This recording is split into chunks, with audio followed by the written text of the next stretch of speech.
Dirt roads to rock crawling, two-buck chuck to screaming eagle, moonshine to 50-year-old single malt. We talk about it all here on Wheelin' Wine and Whiskey with your hosts, Jason and Chris. Welcome to the Wheeling Wine and Whiskey Podcast, episode 325 in the Ruby Track Studio. Hello, Chris. Hey, Jason. How you doing? It's good to see you back in the, I'm not sure where I'm going with this, but good to see you back in Minden, I guess.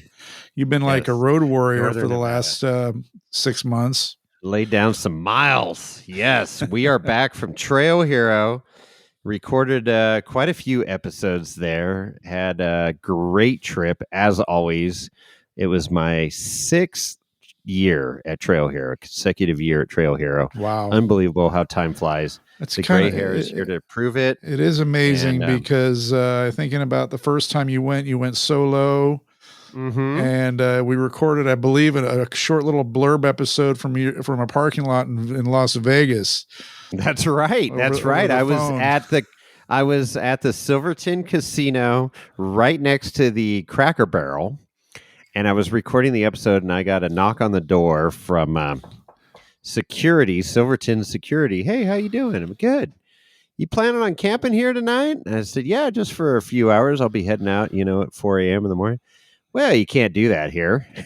The moose should have told you out front. That's a no-go, son.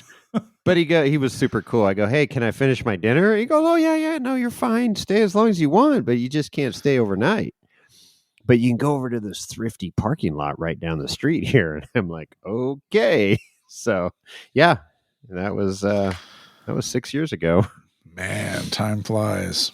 It really does. I really wanted to stay at the Cracker Barrel restaurant that's parking funny. lot because I was hoping for my sawmill gravy and biscuits and bacon and chicken fried steak in the morning. But Yeah, I read that ended up the staying at Cracker Barrel's Thrifty. RV friendly. I find that interesting. Maybe it's because Not in Las Vegas, or at least not 6 years ago. I don't know. Maybe they are now. Huh? It might have been the casino you were near. Who knows? I was close to Cracker Barrel, closer to Cracker Barrel. Anyways, good stuff. So, so we got some catching up to do here. You've got a little business to take care of here. We got a few reviews. Yeah, we got reviews. We can still do those. So, Okay, good. I'm going to jump Good. in on that. Got one. We're way behind because we just I don't know, for whatever reason we just haven't done them. But We've been busy, and then I've been gone and recorded a bunch of content, and now it's just going to be I don't know. What do you want to say? I don't want to say throwing up, but it will be like we're just throwing up a bunch of regurgitating a bunch of information. Regurgitating. That sounds polite. Just go regurgitate in the corner over there. Yeah. Why don't you? Yeah. All right. After having that Everclear, those 4 shots of Everclear, why don't you just go regurgitate in the corner? Have you seen those Everclear challenges that I've been posting up off of Instagram to the group? Stupid. I mean, it's just like, these people, I get it. They're doing it for clicks and stuff, but man, that shit's no joke, man. Oh, no. That's why they mix it with Hawaiian Punch or freaking Kool-Aid, Exactly. Yeah. We called that shit Jungle Punch in college, man. It was It's better than Fireball, though, or Screwball. It's So like anything 100 that to 1. ends You in need ball. 100 gallons of Hawaiian Punch to 1 gallon Buzz of balls. Everclear. You know what? That just dawned on me. Anything that ends in ball that has liquor in it, you should not drink. That is a pro fucking tip from Wheeling Wine and Whiskey for all our listeners out there. If it has ball in the name, do not fucking drink it. End of story. That is gold right there. And we're out. God. All right, moving on. So we have these reviews. So I have one from 67 days ago. My apologies. But this is from, I think his name's Kevin Garrett. Okay. And he's commenting on episode 316, which is We Rock at Moon Rocks. Oh, dude, that was a good event. That was solid. Yeah, that was like the beginning of the summer. So, Yeah, I know. He goes on to write, great episode, and then he comments about some noise. I have noticed some background noises. The past 6 to 8 episodes sounds kind of like static, like loose microphone, headphones, connections. It's not always consistent. And it's funny he says that because we struggled with that for quite a while, and we didn't really isolate it until I actually was up at your place last month, I think. Yeah, with a high-tech board. We had the good board. I brought the Rodecaster Pro up with me, and we plugged the mics in, and almost instantaneously I could tell that we had a bad mic, and we were able to throw it away. $2,000 microphone gone in the garbage. So if you want to be a supporter of the show, go to irate4x4.com.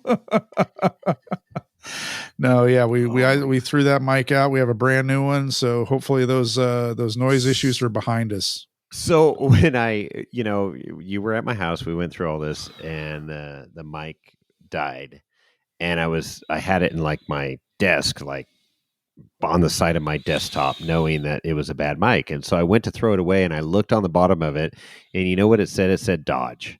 It said Dodge. Really, bro? Dodge, right at the bottom. Yeah, that's what it was. You just can't let it go, can you? What did the Dodge do to you when you were a kid? Did you get hit by a Dodge truck when you were a baby? It touched me right here. All right, moving on. Okay, so this is from 58 days ago from our wonderful friend and beautiful Kelly Bombach. You don't have to state how far behind we are. And I'd like to. I want to let everybody You're transparent. know. Yeah. I like that. Transparency's good. Yeah. It's like Portal Pros. Very transparent. Absolutely. You look up transparency in Wikipedia, Portal Pros. There's a picture of Matt and Scott right there from Portal Pros. How about that? Wow. And we're not even sponsored by them. Not yet. But Chris would like a set of portals. Okay, moving on. Okay, this is from Kelly Bombach of Kelly. Rugged Revive. Yeah. Another free plug right there, Rugged Revive. Jeez, we're just giving shit away right now. We give till it hurts, Chris. That's right. So anyway, she goes on to say, I think you guys should vote me in as your honorary female whiskey taster. And this is, she's commenting on episode 317, which is the blind whiskey tasting 2025 at Meadow Lake. Absolutely. Absolutely. So she's bring it on. Is it unanimous? I vote yes. Yeah. Yes. All right, Kelly, you're in.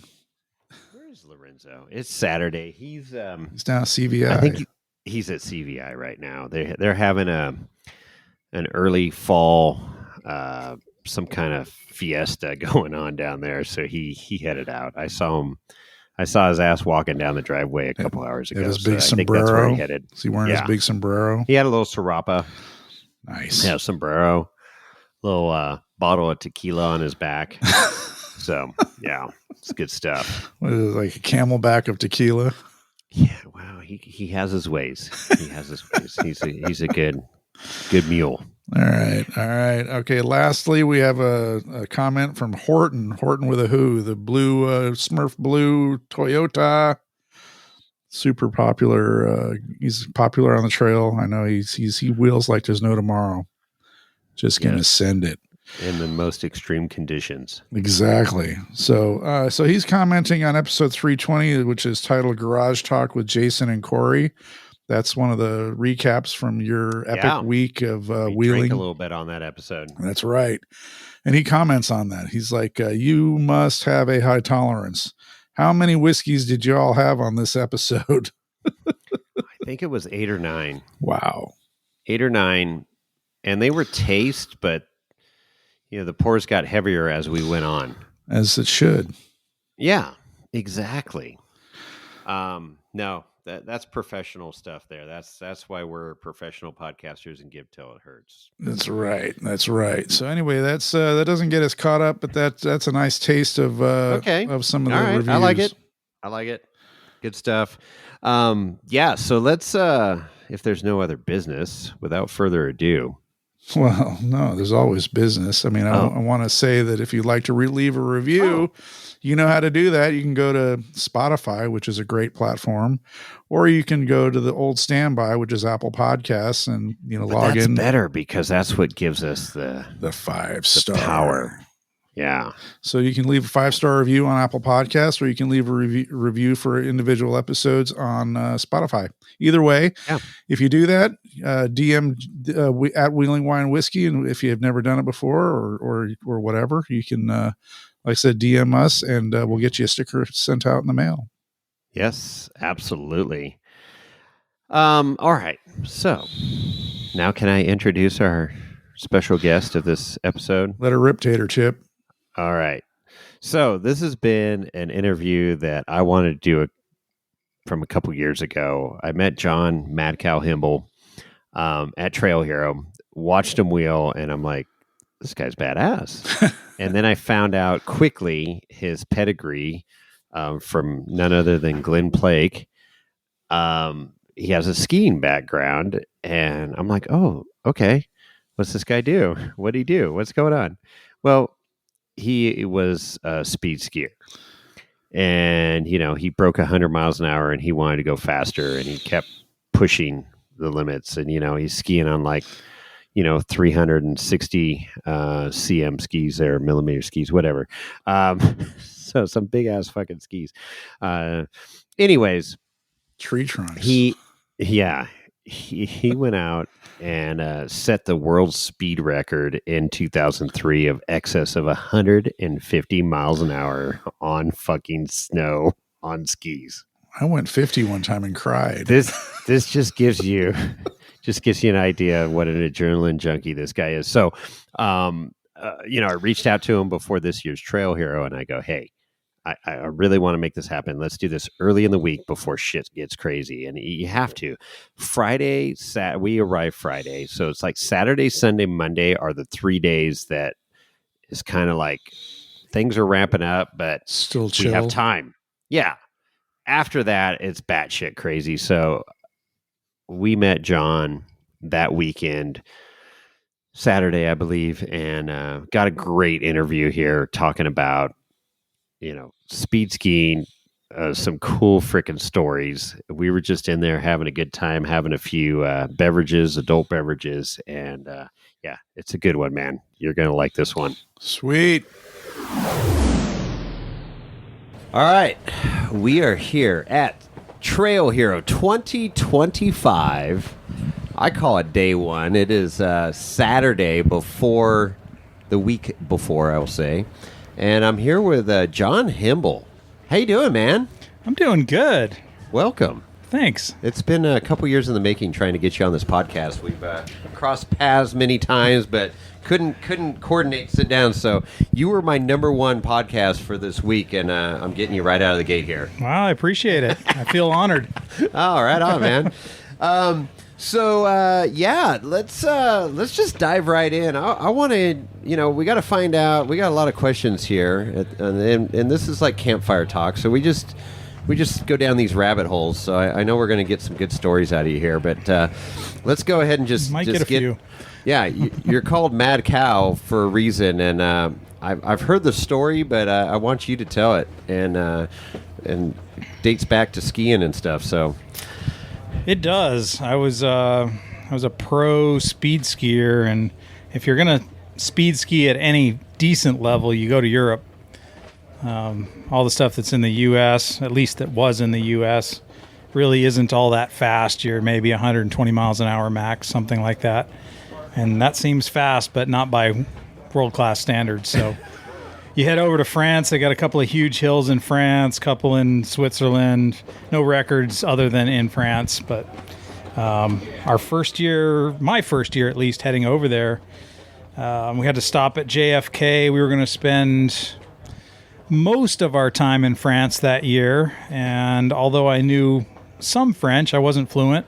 Okay. So when we stopped in JFK, I thought, I'm going to just pick up a French phrase book. I saw it on the shelf in the bookstore, and I thought, that'll help at least. Maybe I'll learn something. So first place we stopped, Vars, France. We're hanging out there for a couple of weeks, and there's a little kid who lives in the village. I say little, he's, late teens, and he was a speed skier.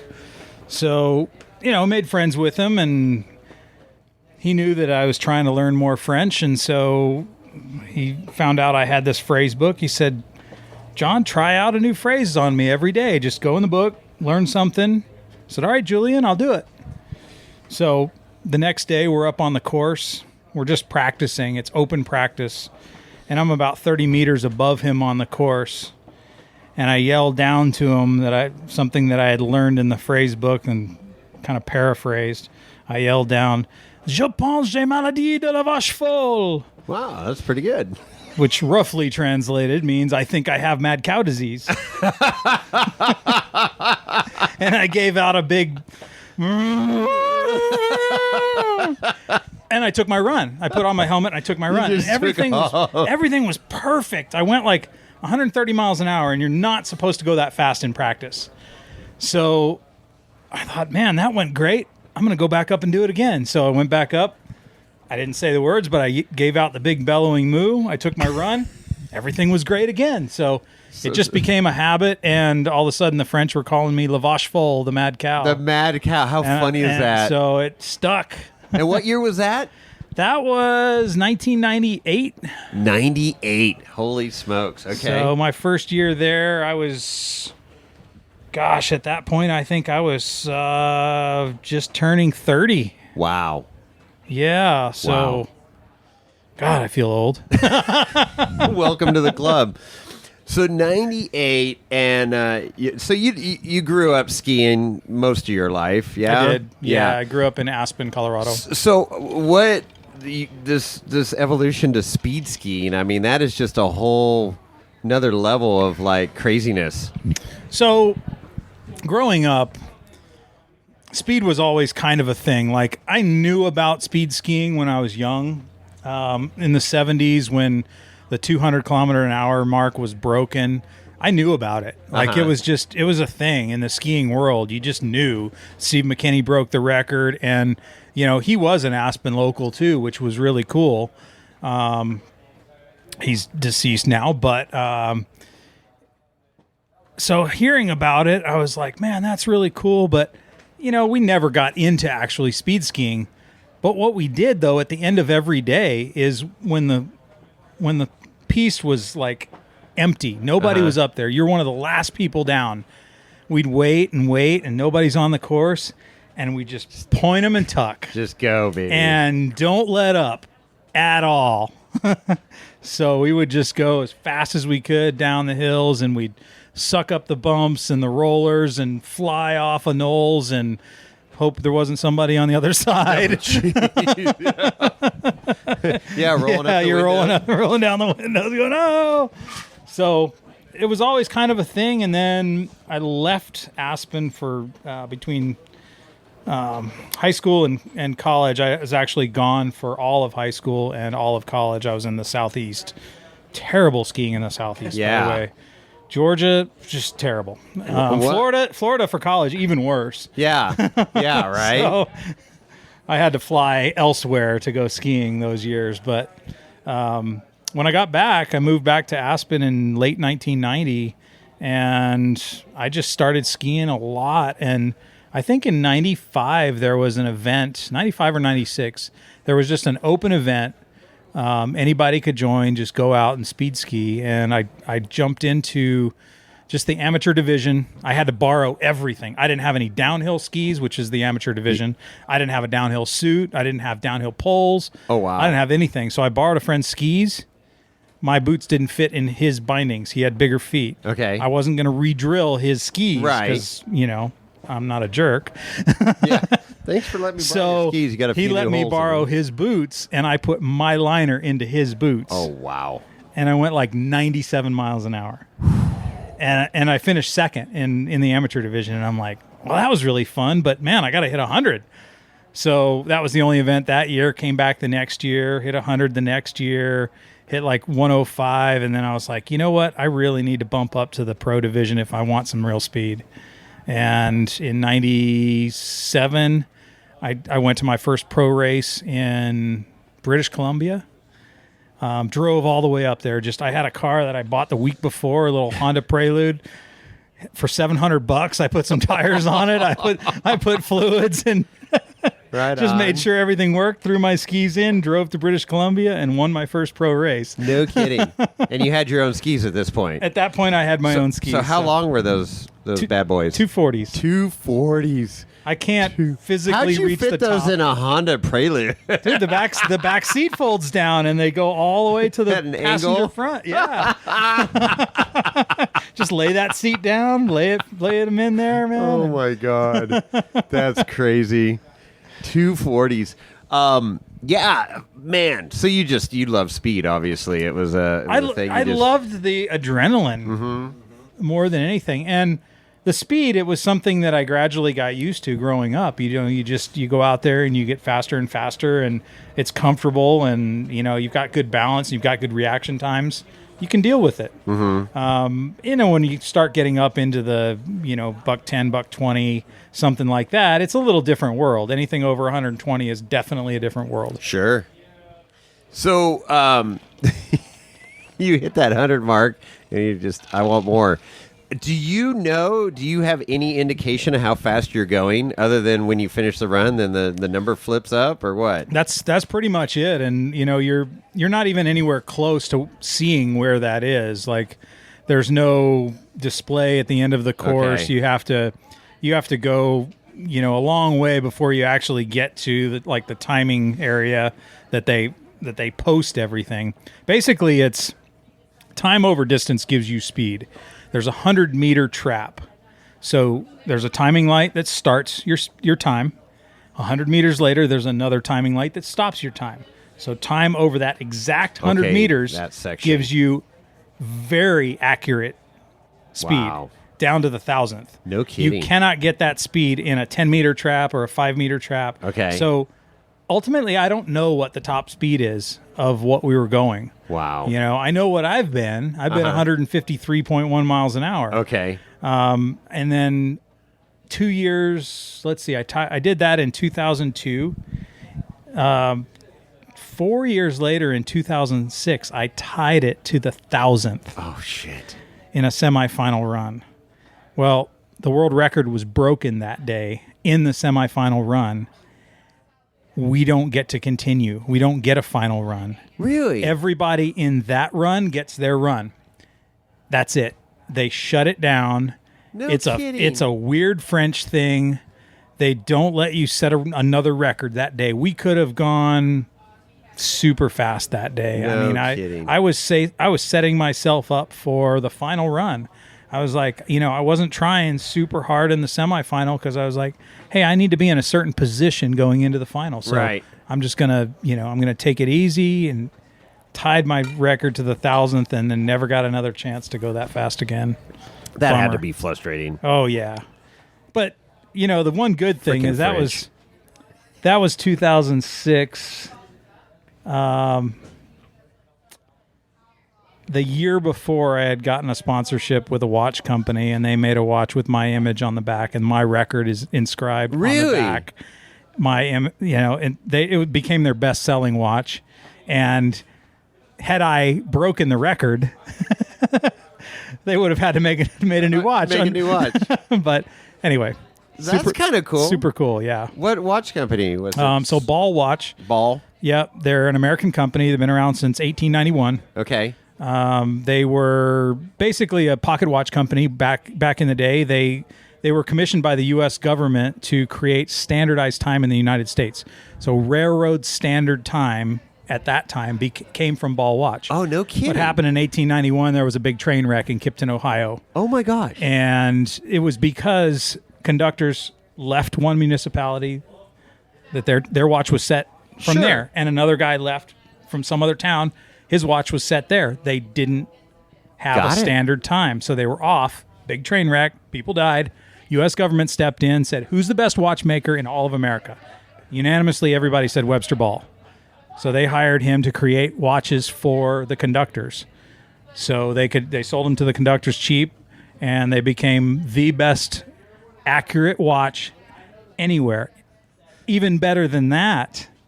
At that time, before 1900, Swiss watches were just pretty. Yeah. They weren't accurate. Okay. So the Swiss adopted Webster Ball's watchmaking standards. That's the only reason today that Swiss watches are accurate. Are better. Okay. Are the most accurate is because they adopted Webster Ball's accuracy. No kidding. What a cool story. Yeah. That's freaking awesome. Nice fun fact. Look at John throwing down spitting the facts here. This is an educational podcast. This is educational. We give till it hurts on this podcast, so that's a good one. I love that. That's a great story. Holy smokes. Okay, so okay, now, see, you threw me off here. I'm like, Sorry, okay, man. back to ski. You said rabbit holes. I love rabbit holes. I love it. That's great. So yeah, absolutely. Okay, so so the timing of that deal in that 100-meter section, you don't have anybody in your ear telling you, "Hey, great run." You're just going by feel. Everything. I mean, just going by feel, and when everything is perfect, you don't know it's fast. When things are going wrong, it feels incredibly fast because it's just not smooth. You're not in a zone. Whatever happens, Sure.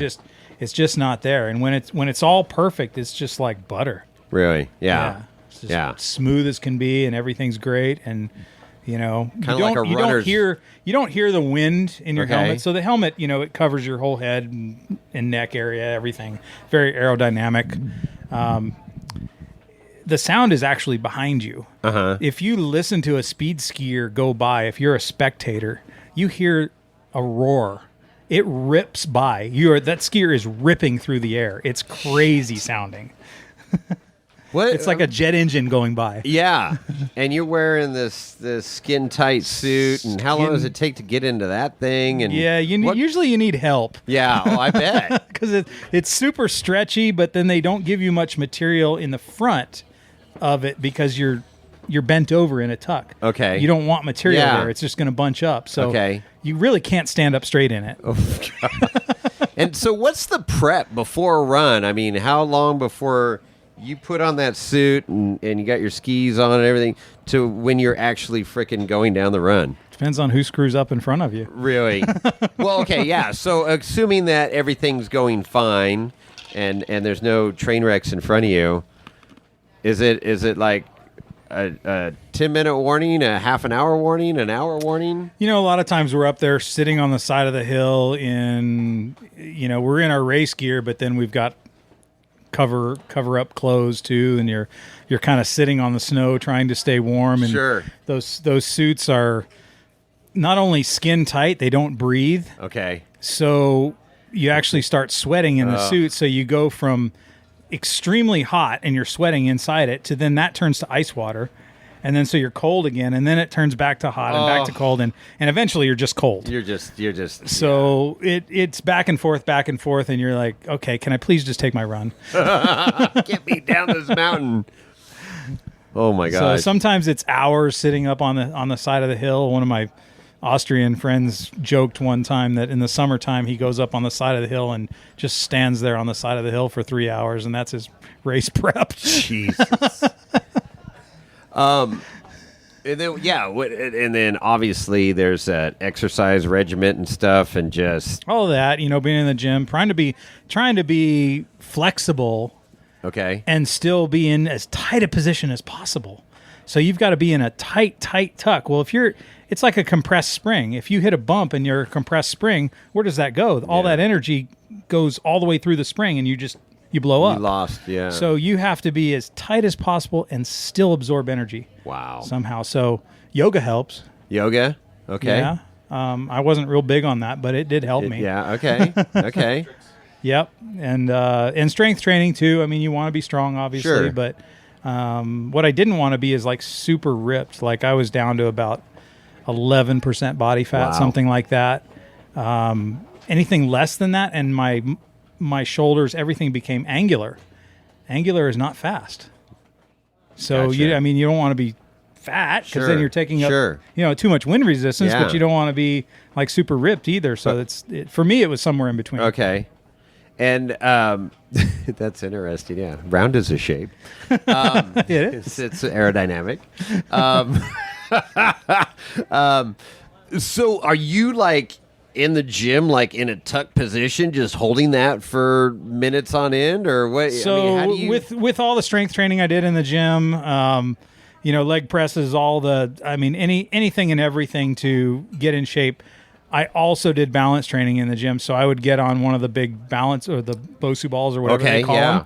I would just stand on that and then get in my tuck. Okay. Not touching anything. Wow. And then just sit there and hold it for 45 seconds or a minute or something core. like that. It's working everything. Yeah. You're trying to stay balanced, front, back, side, everything. and just trying to stay stable on that thing. And it's not the best tuck position because you can't keep your feet really flat. But Gotcha. It's at least giving you some balance and some center to your Gotcha. body. So that helped. Wow. Jeez. So then, okay, as you're progressing through the sport and you're getting faster and faster, what creates faster? So like you do a run and you're 132 or whatever, and you're like, okay, how do you go for that next mile an hour, that 2 hours? Yeah, well, it's kind of relative because you start maybe halfway down the hill. Okay. That's the first run of the meet, if you want to call it that, or the competition. On day one of the competition, you might get 2 or 3 different starts. So you start at midway, you start another 20 meters higher, another 20 meters higher than that. And eventually the goal is to be at the top of the hill. Weather doesn't always permit. If we get crosswind, we get shut down. If we get really soft snow, we get shut down. If we get, fresh snow, we get slowed down. Right. So, there's all kinds of things that go into it, and you can wait years. And that's the thing. I would go over to Europe, and sometimes we'd sit there and twiddle our thumbs for 3 weeks waiting for the chance to run and not get it. For conditions to be just right. Everything. The snow to be right. Well, and it's not like they just keep everything open for 3 weeks. They have a schedule. And we have 4 days that say, okay, those are the 4 days we can possibly run. If the weather doesn't cooperate, we sit there and twiddle our thumbs those 4 days and we move on to the next venue. Right. So you can, sometimes you go over there and you get a couple of good runs a year, and sometimes you get nothing. Wow. So it's a big waiting game. Jesus. And then what about like the gear, like waxing the skis or whatever you put on there, gear oil or whatever your secret sauce was? Who does that? 90 weight. who you got like a tuner that you work with, or so are you doing it? When I first started racing, I had a tech who traveled with me. He was also my Sherpa. So when we'd go up on the hill, I'd have to carry a couple pair of skis, my transport skis, all my gear, extra gloves, extra hats, extra jackets, extra everything, because you'd make loops. Okay. And so he kind of did all of that, and then at night he would prep my skis, and he would take the snow temps, he would look at the snow consistency. He knew it inside and out. I didn't start winning until I fired him. Wow. Okay. So the year I fired him, all of a sudden I started winning, and I the next year I won a World Cup. So and it was all on my own, doing, I was my own Sherpa. I was my own everything. You did everything. And so at night you'd race during the day, and at night you'd go in the wax room and you'd spend 3 or 4 hours prepping a couple pair of skis, and you learn how to do it. And, I had known a lot of that over the years, and I had learned from him, and he was great, honestly, super knowledgeable. Just couldn't get over some of his drinking issues. Oh, okay. Unfortunately. I was going to say, why did he get axed? But okay, that makes sense. Just great guy, but, when he was on the sauce, he just different guy. Yeah. Unfortunately. Bummer. But hey, that puts you, made you get a little faster and learn. Well, it made me appreciate everything more too. Okay. And learning my own stuff, and I had a wax sponsor, and I had some other, I had ski sponsor and clothing sponsor, all of that stuff when I was racing, but it doesn't mean that you know everything about it. Sure. So you really have to learn. It's the same thing with rock crawling. Right.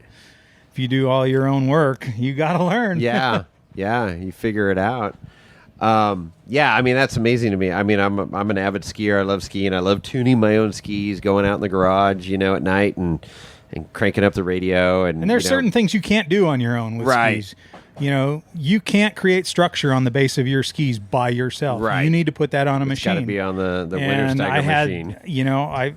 Yeah, exactly. And so I had the best machines at my disposal through some shops that I was sponsored by. And so, we'd tune a couple pairs differently, and I'd take maybe 3 pairs to Europe with me, and I'm racing against guys who lived in Europe, and so they'd have a quiver of 10 or 15 pair that they bring to a race, and they'd all be tuned different and ready, and I'd have to prep and hope I was prepped for that particular day and those snow conditions. Yeah, So, I mean, choosing the wax for you gotta go out there and like, okay, what's the actual snow temp? The run and I mean those runs. I mean, is it just a glacier or what? Just they're salting them and it's just no, they're not. They're not. Okay. No, so ideally, old snow. Snow when it's brand new is very angular. Mm-hmm. If you look at it under a microscope, it's all these little spikes. As that melts down a little bit and refreezes, melts down and refreezes, it becomes ball bearings. Yep. If you look at it, it's rounded off. That's what we're looking That's for. the fast snow. Yep. Okay. So that's what we're after. I don't know, what the formula is for that, except hope and pray that the weather cooperates. Right. But it does help, and they groom the hill as steep as it is. They actually groom it with a groomer. Wow. Big winch cat. So it's a kilometer long from, or actually a little bit more at one of the hills from the start to the timing, and then more beyond that. They actually have winch cats that have control of not only the winch line that's on the cat, but also a longer one that's in a tower up top. Wow. And so they let both in or out as they go down, and so they can control the whole thing.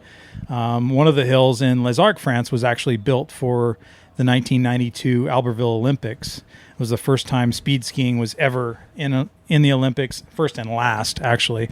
It was a demonstration sport in 92.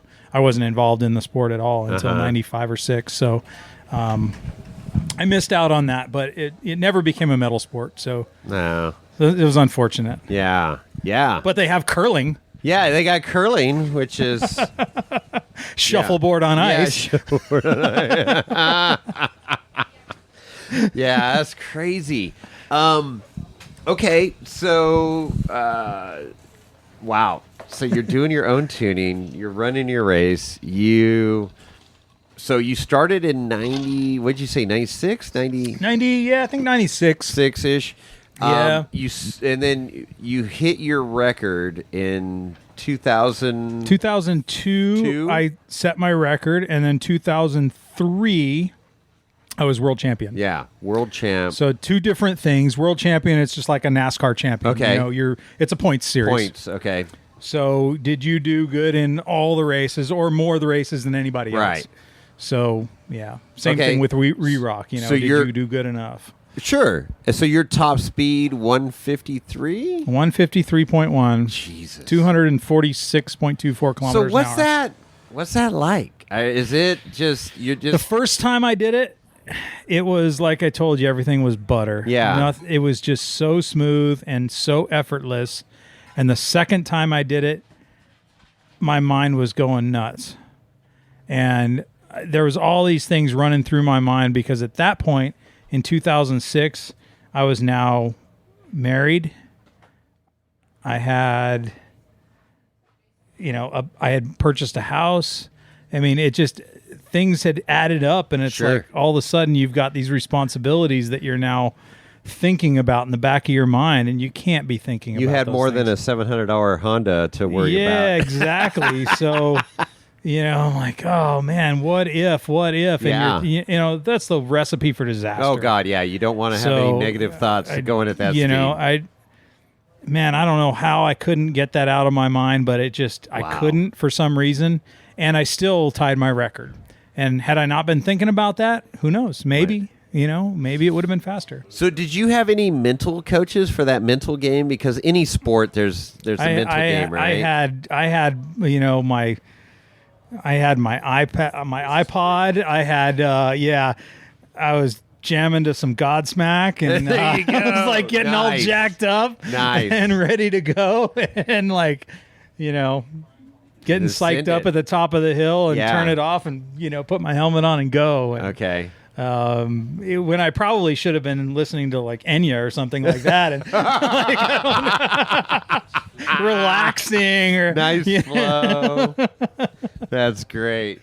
Holy smack! Well, I love Godsmack. That's do, awesome. man. It's a good. Yeah, I listen. I actually have a ski playlist, and there's a lot of Godsmack on there. That's awesome. And you do. I ski better to Godsmack than I do. Yeah, exactly. Yeah, or like Kazzer, pedal to the metal. Yeah, there you go. Okay, and then so was that when you're like, I gotta rethink this sport and so I retire. actually in 2006, even though I had just gotten the watch sponsor, I pretty much was done with the sport at that point. I thought, I've kind of done everything I wanted to in the sport. So in 2006, I announced my retirement. But I also I was at a race in Switzerland when I announced it. It was the last race of the season, and all my friends gave me a huge send off. They got me this big antique cowbell. Oh, that's with cool. a huge worn leather strap. Oh, and right on. It was just so cool, and put my name and a bunch of stuff on it, and man, it was like the coolest thing. And then after that, they announced that the World Championships the next year in 2007 were going to be in Switzerland.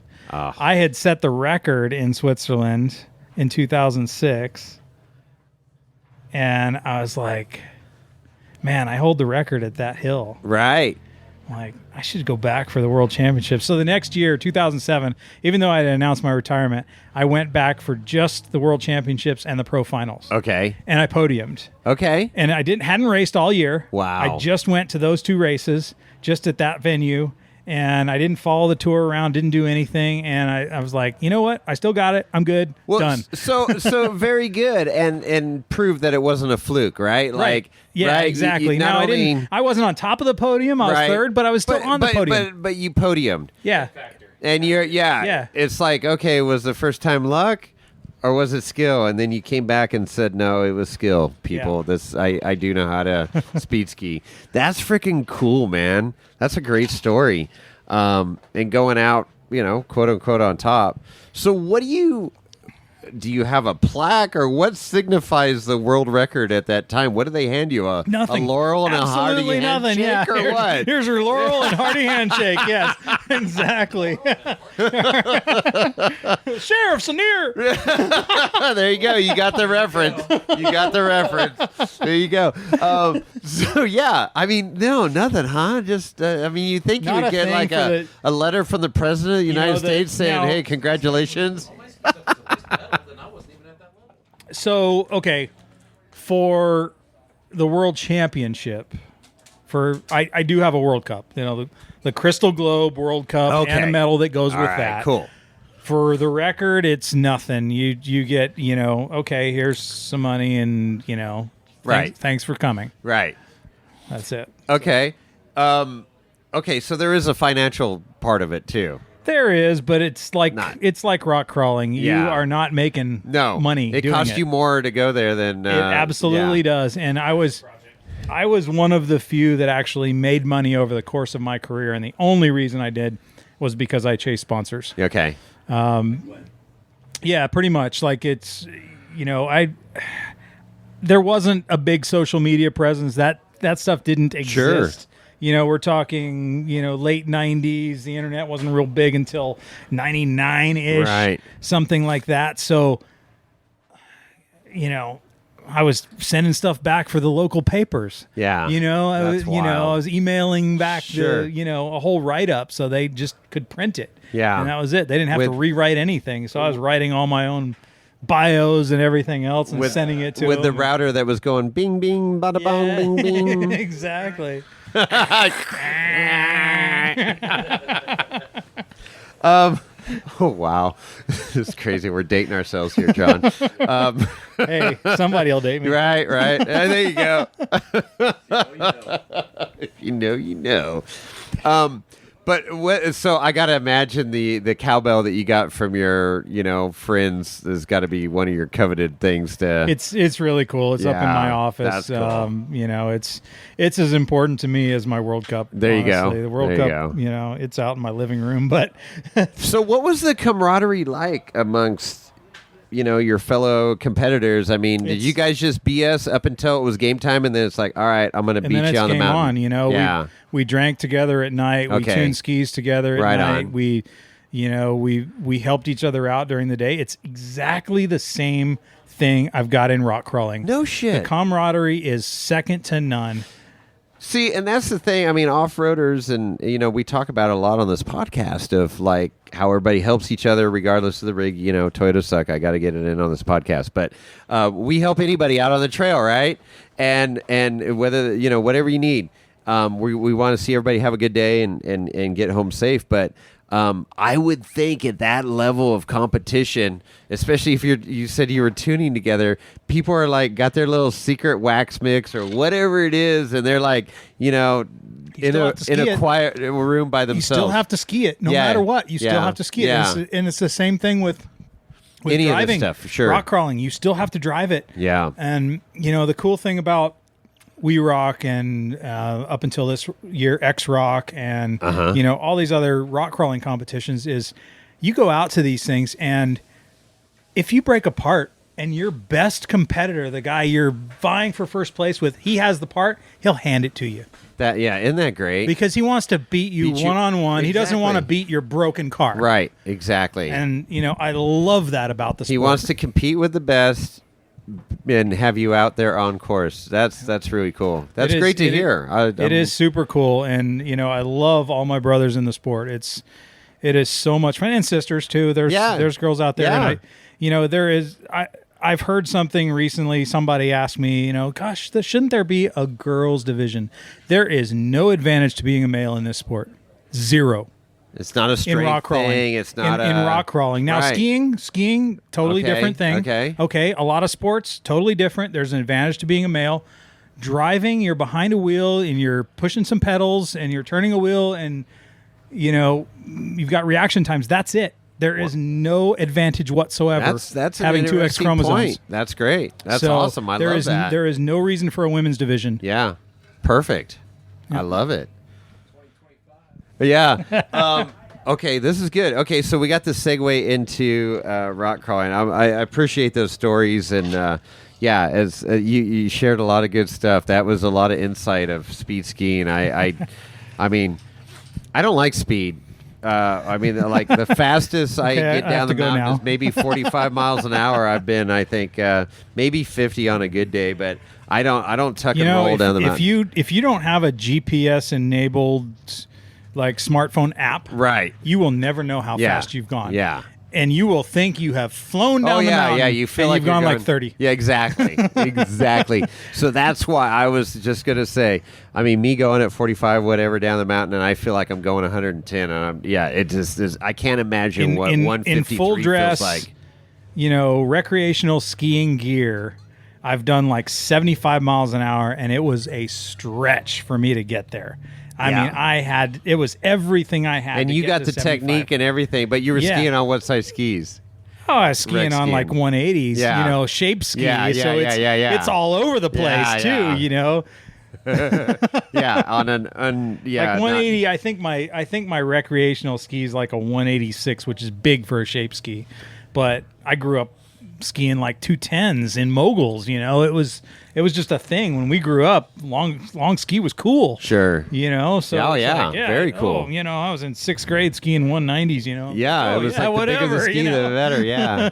So do you still get out there much now that you're here? Not at all. Yeah. Now that I live in Hurricane, since I've moved here, I've been here 6 years, and I haven't skied once. Do you miss it? I've snowmobiled. So when I gave up.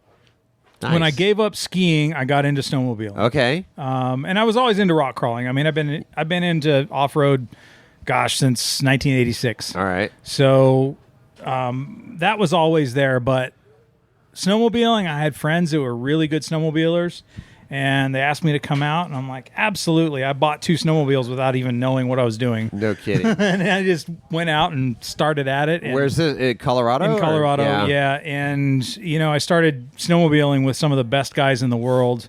Chris Brandt. Oh, wow. Okay.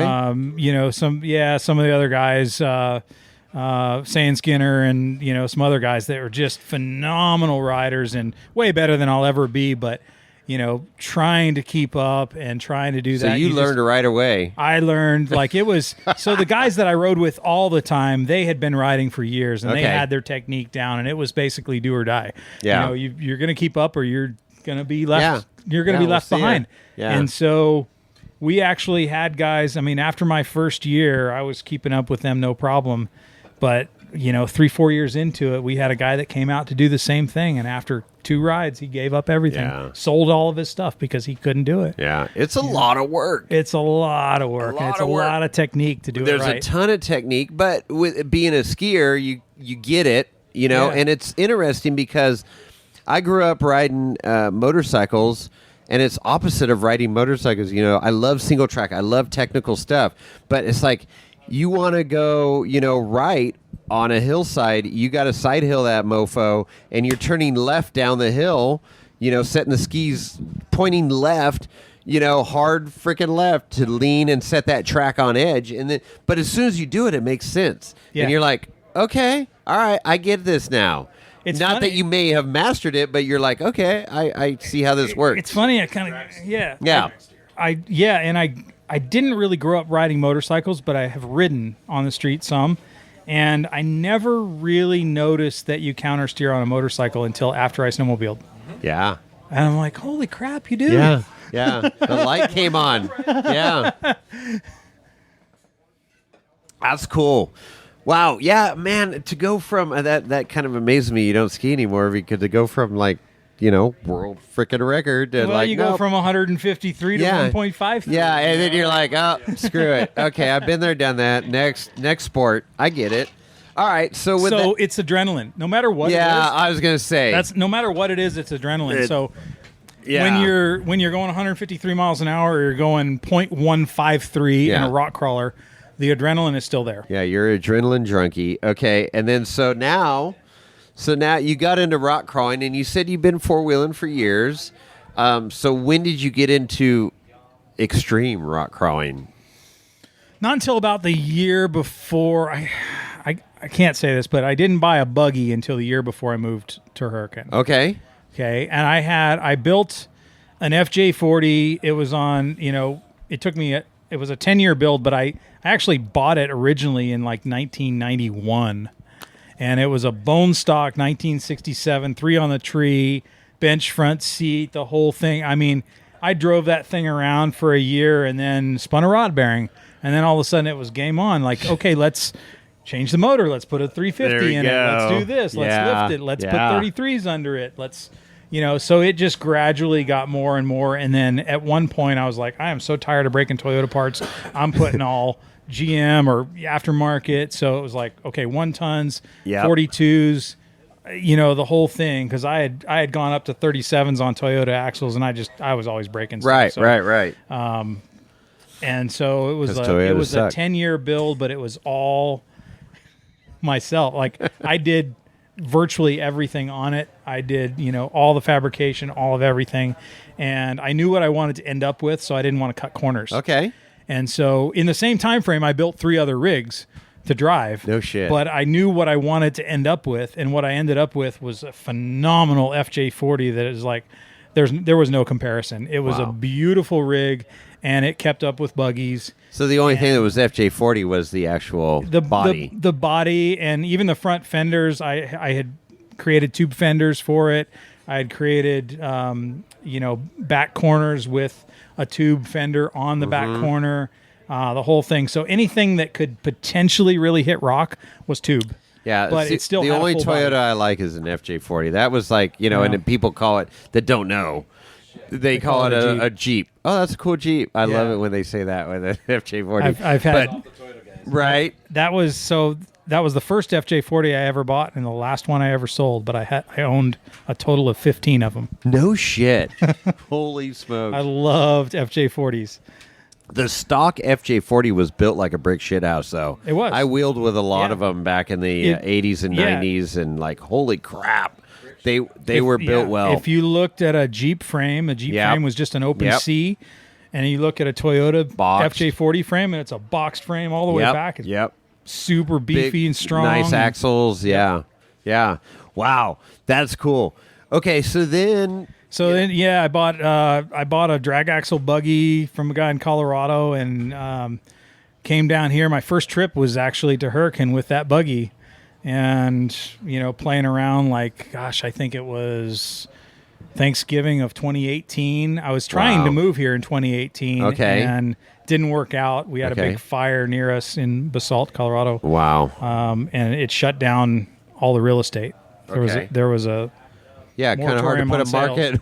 There was a moratorium on sales. They just shut it down because of the fire. No shit. And so we couldn't sell our house that summer. And so it was like, okay, well, let's work through another winter. Yeah. And as soon as spring came around, put the house back up for sale and sold it and my business within the same month. So no kidding. Like, okay, we're gone. So you were all in. So you came here to Sand Hollow, fell in love with it. Originally, yeah. So my first trip here was, I think, the 2018 winter 4x4. Okay. I had seen, some of my friends had been to the 2017 Trail Hero. Yeah. And they were showing me pictures, and I was like, oh my God, I have to go there. Yeah. So I was like, well, let me see what I can manage to come to. And so I was like, oh, hey, there's an event in January. I'll go to that. Yeah, hell yeah. And, that way at least I get shown around. I know what's up. A guided tour. And then so we did 2018 Winter 4x4, did 2018 Trail Hero. That was my first Trail Hero. And man, it was super cool, man. I was hooked at that point. I was like, I have to move to Hurricane. And that's interesting. I mean, coming from Colorado, which is beautiful country and trees and stuff, and you come out here to, this part of Utah, southern Utah, Sand Hollow, and not a whole lot of trees around. Different. It's got its own beauty though. And I gotta say, I'm from San Jose and always go up to Tahoe. I love the Sierra Nevadas, and I considered moving here after my first time coming here too. But I'm like, I got to be close to skiing too, and I'm like, and I just like, I've been fortunate to wheel a lot, and I go, man, where do you want to be the last day on the face of this earth wheeling? And I'm like, I got to be on the Rubicon or Fordyce. I got to be in granite and trees, and so I'm like, okay. I'm moving to Nevada. There's a lot of granite right up in Cedar City. Right. There you go. But I gotta be close to a ski resort too. So I'm a half an hour from a ski resort. Half an hour from a ski resort in Cedar City. Oh well, there you go. How good is a ski resort though? Yeah, there we go. There it's a ski resort. I didn't say it was a good ski resort. It's a ski resort. But no, I love coming out here every year, and this place has taught me more about four-wheeling than any other place I've ever been. You have to learn how to work your rig. It used to be in the wheeling community that Moab was the Mecca. Right, exactly. You've got to go to Moab. It's like the fatherland or whatever. Whatever they called it, I don't know, but it's a different place. We have the Red Rock. Okay, Moab has the Red Rock. Moab has trails that you can't go off of because it's very designated. It's very tree hugger friendly. It's not off-road friendly. No. The town is not off-road friendly. Not now. It used to be. It used to be once upon a time. Because they brought a ton of revenue to that town, and everybody welcomed us off-roaders with open arms. But now... Yeah. So the community here definitely welcomes everybody with open arms. The off-roading is open OHV. It's fantastic. I've lived here 6 years. We wheel roughly 100 days a year. Yeah. And almost every day I go out, I find a new obstacle. Isn't that crazy? The irony is that's the precipice for skiing. You want 100 days a year. Yeah, it is. I know. 100 days a year. Yeah, and that's been the goal, and the first year I was here, so I got here September 2019. COVID hit early 2020. Jeez, yeah. I'm like, well, I had just tried to start my business. I own residential commercial window tinting business. And so I just started the business. Nobody wants me in their home at that point. So I'm like, screw it. I'm going wheeling. Yeah. So I got like 120 days in that year. I mean, I had a great time. I learned a lot about this area and, what was there. And I had some great people to wheel with, some good locals that were just really into it. And So who'd you meet first here? Some of the names we might recognize. Nick Melby. Yeah. He's a former trailbreaker competitor. Yep. Devin Brandt. Brandt built buggies. Okay. Michael Brassanini I had met before I ever moved here while Okay. he was still a Colorado He was in resident. Colorado. He was in Okay. Colorado. I was in Colorado. He owned a house 3 doors down from me on the same street. No kidding. Here. So when I moved here, he owned a house but didn't live in that house. Okay. So he rented it out part-time, came down here part-time. Okay. Sean Pond owned a house on that same street. He told me about my house that I bought that was for sale. He said, "You need to go look at this house. It's exactly like my house. It's the same floor plan, different garage. That's the only difference." Wow. His garage was just a few feet bigger. I'm a little jealous. My garage is pretty big. I have like 1,750 feet of garage. Oh my gosh. But his was a little bigger. Yeah. So, yeah, those were some of the guys that I was coming and wheeling with. And then just, meeting more and more people. For years, I knew Steve Nance. I knew him when he was in Moab. And Sand Hollow Off-Road. we were friends then. And when I moved down here, the first thing I did as I was moving was I took my buggy that I had bought the year before. I took it to him and said, "Steve, rear steer it." I said, Nice. It's going to take me a month to get everything moved here. Is that enough time for you to finish a rear steer? That's good. I like It was that. perfect timing. Oh, my and gosh. I was like, if I'm going to do this, I'm going to do it right. Hell yeah. So the buggy lent itself to being a rear steer buggy. Okay. It was an S&N fab out of Washington. There's quite a few of them still out there. I mean, there's not as many that are as in good condition as mine was. I kept it in good condition, and there's a couple of them out there that are still pretty good. But mine's now residing down in Texas. Okay. Got a buddy down there that bought it from Craig Allen, who bought it from me. Oh yeah, Craig, the buggy dealer, the buggy dealer, the Ultra 4 Craig, dealer. Craig bought it from me and then promptly sold it about a month later to a guy in Texas. So. No kidding. So how many buggies have you had up until this one now, would you say? So that S&N Fab was my first. Okay. Officially my first. I then built Caliph Redden chassis. You did, okay. So I sold that. I sold the S&N so that I could Love his build chassis. a Caliph Redden chassis. I started that build in December of 20, and I had it ready by April of 21. Wow. So that I could do the very first comp of that year was it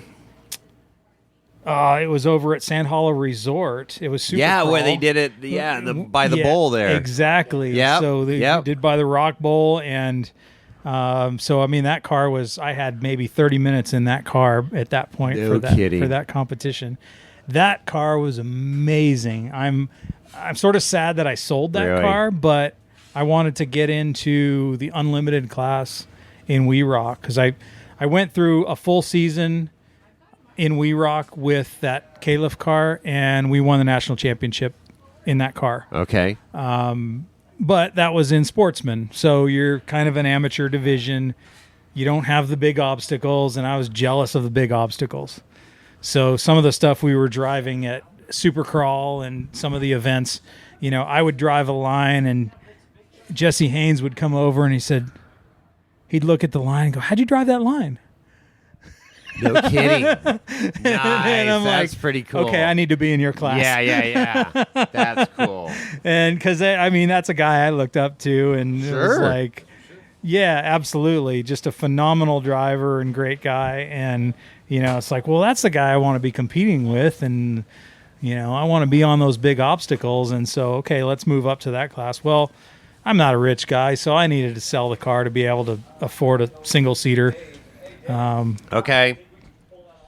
And so, yeah, moved into the unlimited class and haven't looked back. Right. So now that was my first single-seater car. That was, that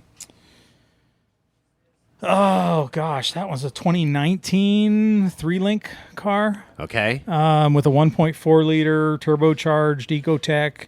And Jesse helped me supercharge that car instead, which made it such a good car. Really? Great car at that point. And then I was getting ready to build another car. Getting all the parts together. Got the chassis, got the motor, got the tranny, transfer case, everything. I'm getting axles together. And then one came up for sale that had all the right parts. Everything you wanted. I'm like, yeah, exactly.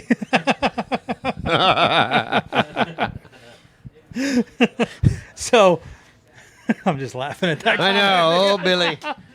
We need to get Pete a mic here. We got Pete in the background doing some commentary here. Oh, my gosh. Oh, Billy.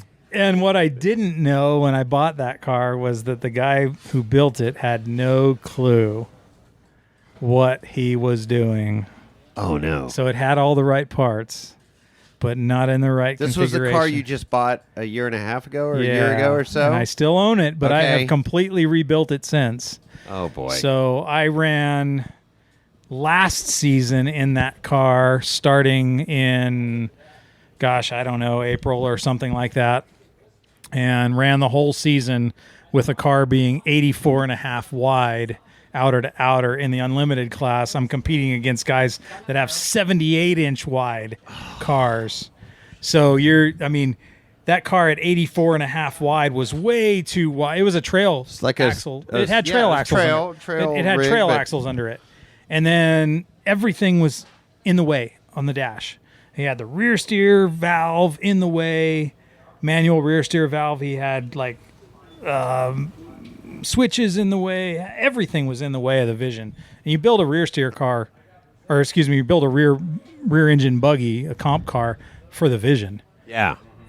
There shouldn't be anything in front of you except what absolutely has to be there. Right. So, I was just super frustrated with that car last year, and finally, I finally said, okay, that's it. So Thanksgiving, after the season was over, after we had done Texas Top Gun, all of that, I tore it down to nothing, had it sandblasted, hand sanded it after that, painted it all back up, did everything the way I wanted to do it, narrowed the axles 5 inches, put on Jesse's new portals with his new forged C's. Okay. So that I could get a little more strength out of it and get 5 inches narrower. So then I got it down to a manageable size. I think I was down to 79.5, which I was like, okay, that's manageable. I can get through cones at 79.5 and be competitive. Yeah. And then Raceline came out with their new 8.5-inch Reno beadlocks instead of the 10-inch Avengers. And they sent me a set of those, and now I'm 78.5, so another inch narrower, which has been helpful. I think the car is decently stable. Okay. At 78.5. But yeah, it's narrow. Sometimes I'm on a side hill or something, and I'm Such a thinking, balance, right? Yeah. You get on some of those you're side like- hills, and it's like, well, around here at Sand Hollow, think about all the cracks that we have here. Yeah. And wider sometimes is better here. Sure. And you get down into some of these cracks. We were in Masterlink today, actually, and that has one of the narrowest, I shouldn't say narrowest. It's a crack that if you're narrow, you can fall in really easily. Okay. Because it has a cutout on one side where it drops away, and you have to just stay pressured against one side. Wow. And wide gets you there. Yeah. Narrow doesn't. So you're just about to fall in the whole time. And fortunately, I've been through Masterlink now 3 times with that car, and I haven't fallen in, so that's good. okay. All right. The first time I went through it, it was with the car being wider. The last 2 times I've been through it with it being narrower at 78.5, and Jeez. it's like, yeah. And there's some stuff, honestly, like coming up in the LCQ. There's some stuff that I'm just not sure. Really? What's going to be better? I'm going to have to look at it and say, do I need to put some spacers in? Yeah. I've got some 1/2-inch spacers that I just pass throughs. Okay. That'll get me an inch wider. Okay. And I've got some 2-inch spacers that I can bolt on. Gotcha. So that would get me 4 inches wider. I'm Okay. like, well, yeah, we'll see. Let me look at it closely. Sure. And the thing is, I don't wheel that way. Uh-huh. I wheel with it the way it is. Sure. So do you just go out and wheel it like you're used to, or do you change it? Right. Yeah, I don't know. All these questions that Yeah, Who I take knows? I take those spacers with me to comps because you Okay. just never know. Yeah. Like especially like Texas Top Gun, you're not trying to get through tight cones. That's a trail breaker type event. Okay. Yeah, trail breaker here. You don't know. You don't necessarily need to be narrow. It's typically set up for trail cars. Trail cars are wider. Sure. 85 is a typical trail car. Sure. There's a few guys out here at 82, 83, but they're definitely wider than 78. Yep, for sure. Wow. I didn't know they were sucking it in. Yeah, that's 78's freaking narrow. Michael Brassanini's is at 76 Is right he now. at 76? I was gonna say Brass is there. Yeah, the I think Soft Squad 80. check. I think it's 80. Yeah, so they're out there. Okay. Well, yeah, it's like, as you know, all the years of off-roading, there's no perfect setup. No. Some vehicles do great here, and some vehicles suck here, Right. and vice versa. And Yeah, it's like, give and take. it What is. works for a What's- climb, what works for Right. cracks, what works for mud, there's no ideal car. Right. What do you typically wheel? Set up your car for what you typically wheel. That's a good point. And then okay, it'll probably do some other stuff pretty good. Yes. Set it up for great for what you do. Yeah. And then deal with the other stuff. Well said. That's a very good advice. Absolutely. So are you running, and feel free to not answer any of these questions if you don't want to give out anything, but you running water and lead in all the tires, or like most people, or you got So I am not running water. beet juice? Yeah. Are you really? No. Because beet juice weighs like 11 point something pounds per gallon. Does it really? Yeah, it's heavier than water. Oh, okay. Just a little. There, I just gave you a pro tip. Do you really? Okay. And it doesn't freeze up? No, yeah. Yeah. Okay. Yeah. That's interesting. Well, no, I was running lead shot Okay. with some water as well, so it Yep. moved a little Lead easier. lubricates it, And then yeah. the problem is when you break the thing down, you've got like this slurry that's inside it. Yeah. That's basically the consistency of shaving cream. And it's disgusting and it's toxic. And I was going to say, it's probably not very healthy. So I finally The state of California would not approve of They that would mixture. not. I finally took all of that out, and my car came with lead shot. Okay. Or not lead shot. Excuse me. It came with steel shot in the front tires. So I actually put the steel shot back in Okay, because I can run that dry, sure. and I don't have a mess when I take it back apart. So if I damage a tire or whatever, it's super easy. I can tear it down easy. I mean, water's the easiest. Yeah. Water's probably the easiest because Sure. you just fill up to the top of the rim Yep. through the valve. It's Yep. super easy. And when you break it down, you put the valve on the Yep. valve on the bottom, and Bottom. you open it up Yep. and Let her drain. dump it out, and piss then out. you Yep. pull your bead lock, and you can suck it all out with a wet vac if you Yep. want, and Yep. be done. Yep. That's super easy. The problem is the weight is all the way to the top of the rim. Uh-huh. So with steel shot or lead shot, the weight is all at the bottom, always.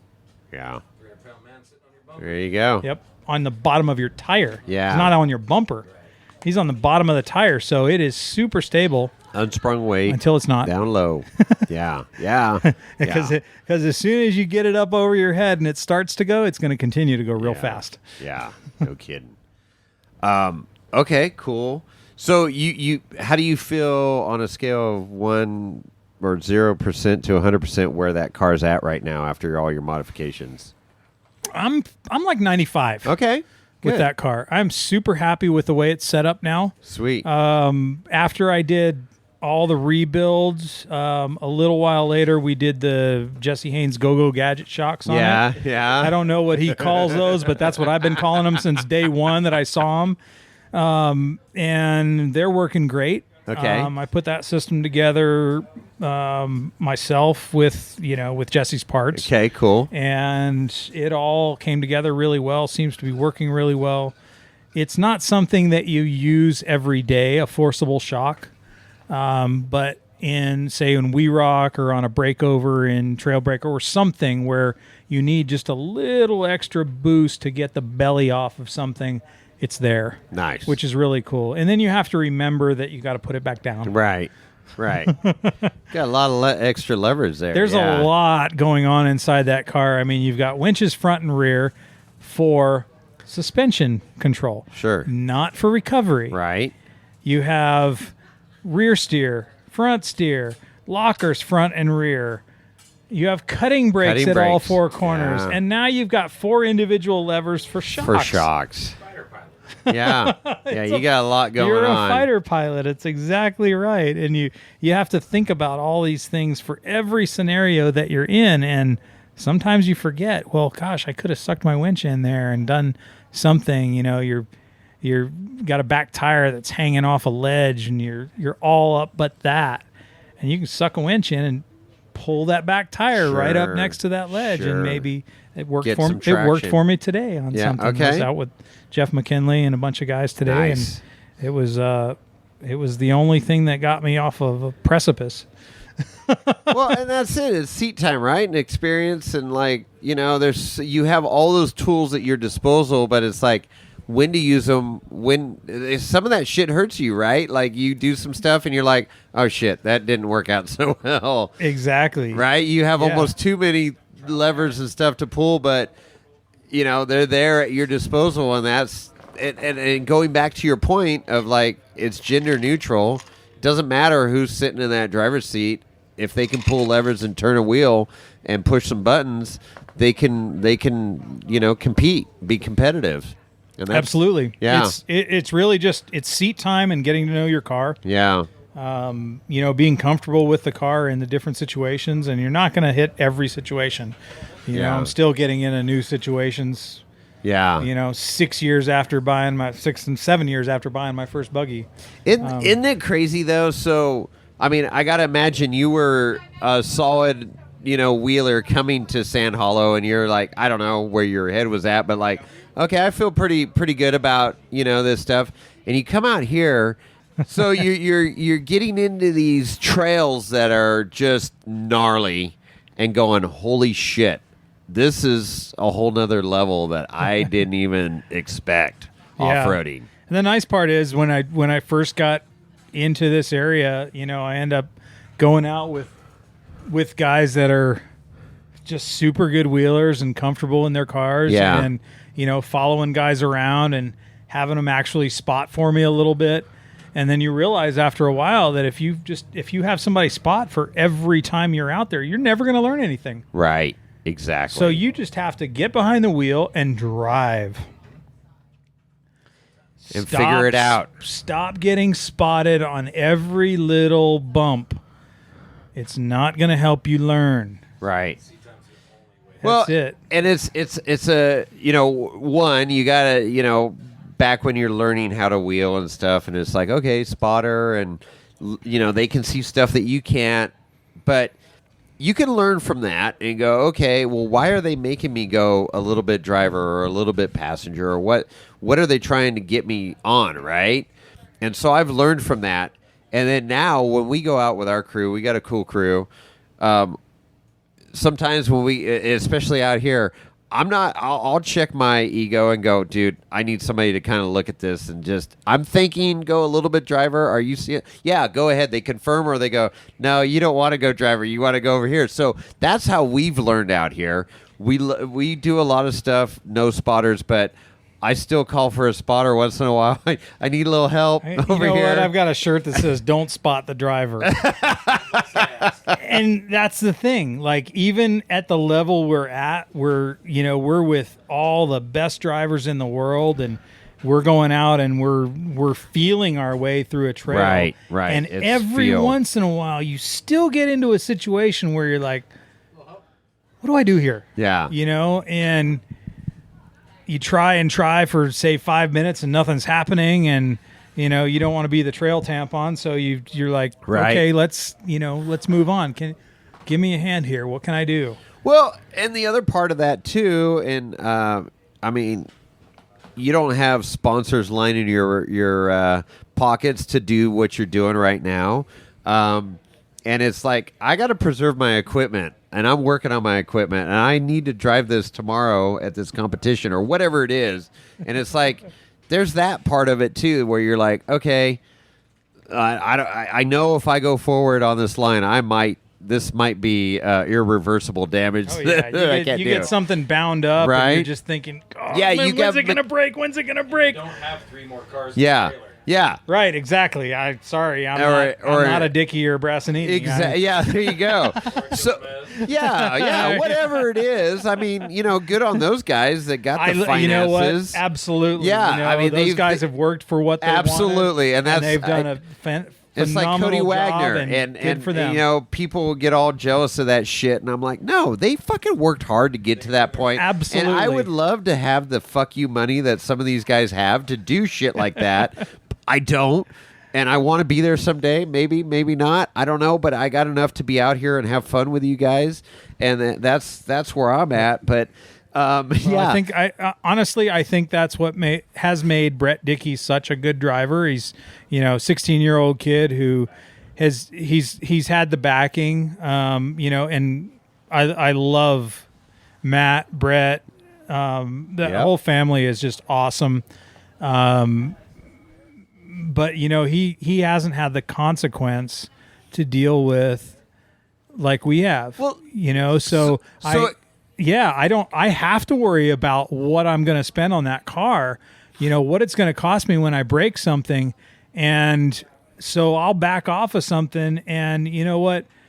He's pushed the limits, and he's become a phenomenal driver. So what a great opportunity, and it goes back to your comment that we talked about earlier about skiing, where you're like, oh, fuck, I got a wife, I got a house, I got all this stuff, that you're in a total different mindset than when you're a kid growing up, and you don't have to worry about having a roof over your head, dinner on the table, all that stuff that adulting comes about. You're not adulting, and what a great opportunity to see, Brett do that, and last year win the fucking Trailbreaker. I was so excited for the kid. He absolutely fucking kills it, and I love wheeling with him, honestly. Right? Like just going out here and playing, right? And whatever. I love wheeling with him. I love watching him. He's able to drive some lines that I just shake my head and go, how? But so same thing, to give your kid that opportunity. The same thing Brass is doing with his kids, Brassanini. Yep. Giving his kids that opportunity to do that. Yep. I mean, fuck, all of us would give our left nut to have that opportunity, right? As off-roaders. Absolutely, but you know what? This is at the core of this sport. It's family, right? So he is engaging. Michael is engaging with his family, yep. doing what is making everybody happy, keeping everybody together, doing all that. Same with Matt and Brett doing the same thing.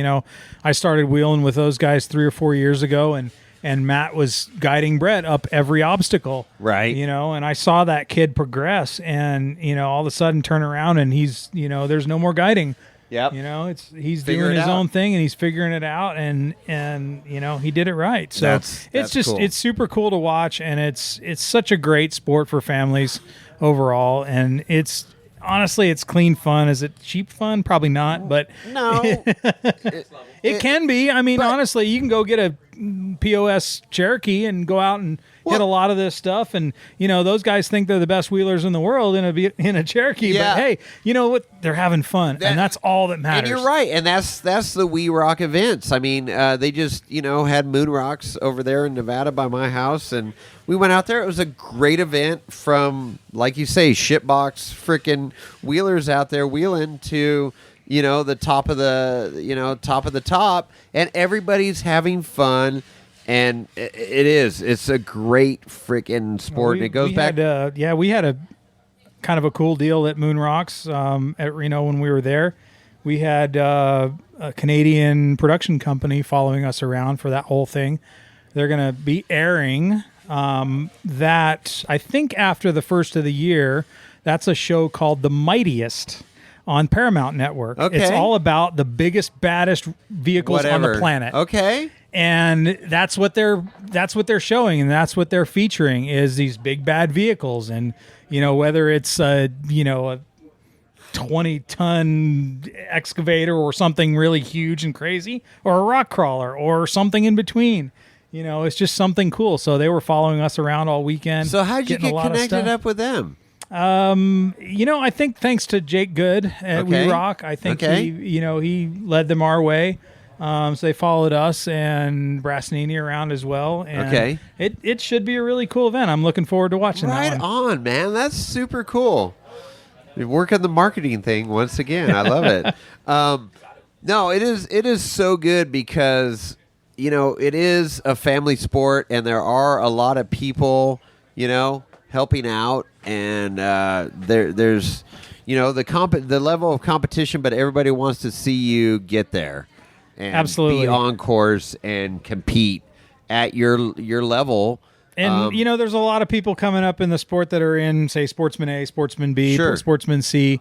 They'll come over and talk to us, and they think, these are the pro guys, really can't, they're unattainable or whatever. Dude, we're just people. We're just people, we'll help you out. I don't care if you're a Sportsman C driver or whatever. Dude, if you need some help, come ask. We're there for you. So, wow. Super cool. Wow. That's cool. That's so cool. Now, here we are, Trail Hero 2025. This is your backyard. Competing in the events, do you get nervous? Where's your mindset at? I mean, there's definitely some nerves there. You don't know exactly what's going to happen when you go out on the trail, or I shouldn't say trail. You go out on the course, right? Because you've walked the course. Okay, I was out there today. I was walking some of the LCQ course and trying to figure out because. They still haven't told us what's an up, what's a down, what's an obstacle, what's not. Sure. So, I'm just trying to guess. I can see what I think is an up and what I think might be a down. I'll figure it out. Yeah. And we'll get to know, for sure, on Tuesday. But we're competing on Tuesday. So... I'd like to have more time than just an hour or so to be able to, know what I'm doing and whatever. So I try to walk the course.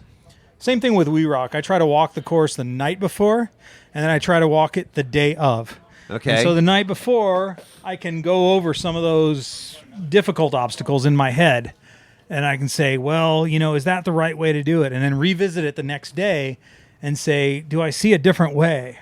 Is there something else, or is what I saw the right way? Sure. And then you get in the competition, and like We Rock, sometimes you can see the guy in front of you, and then you're like, oh, well, I didn't even see it that way. He did something completely different, and it worked. Sure. So unfortunately, like LCQ and Trailbreaker, you don't get to watch. You're as a driver, you're sequestered in a tent.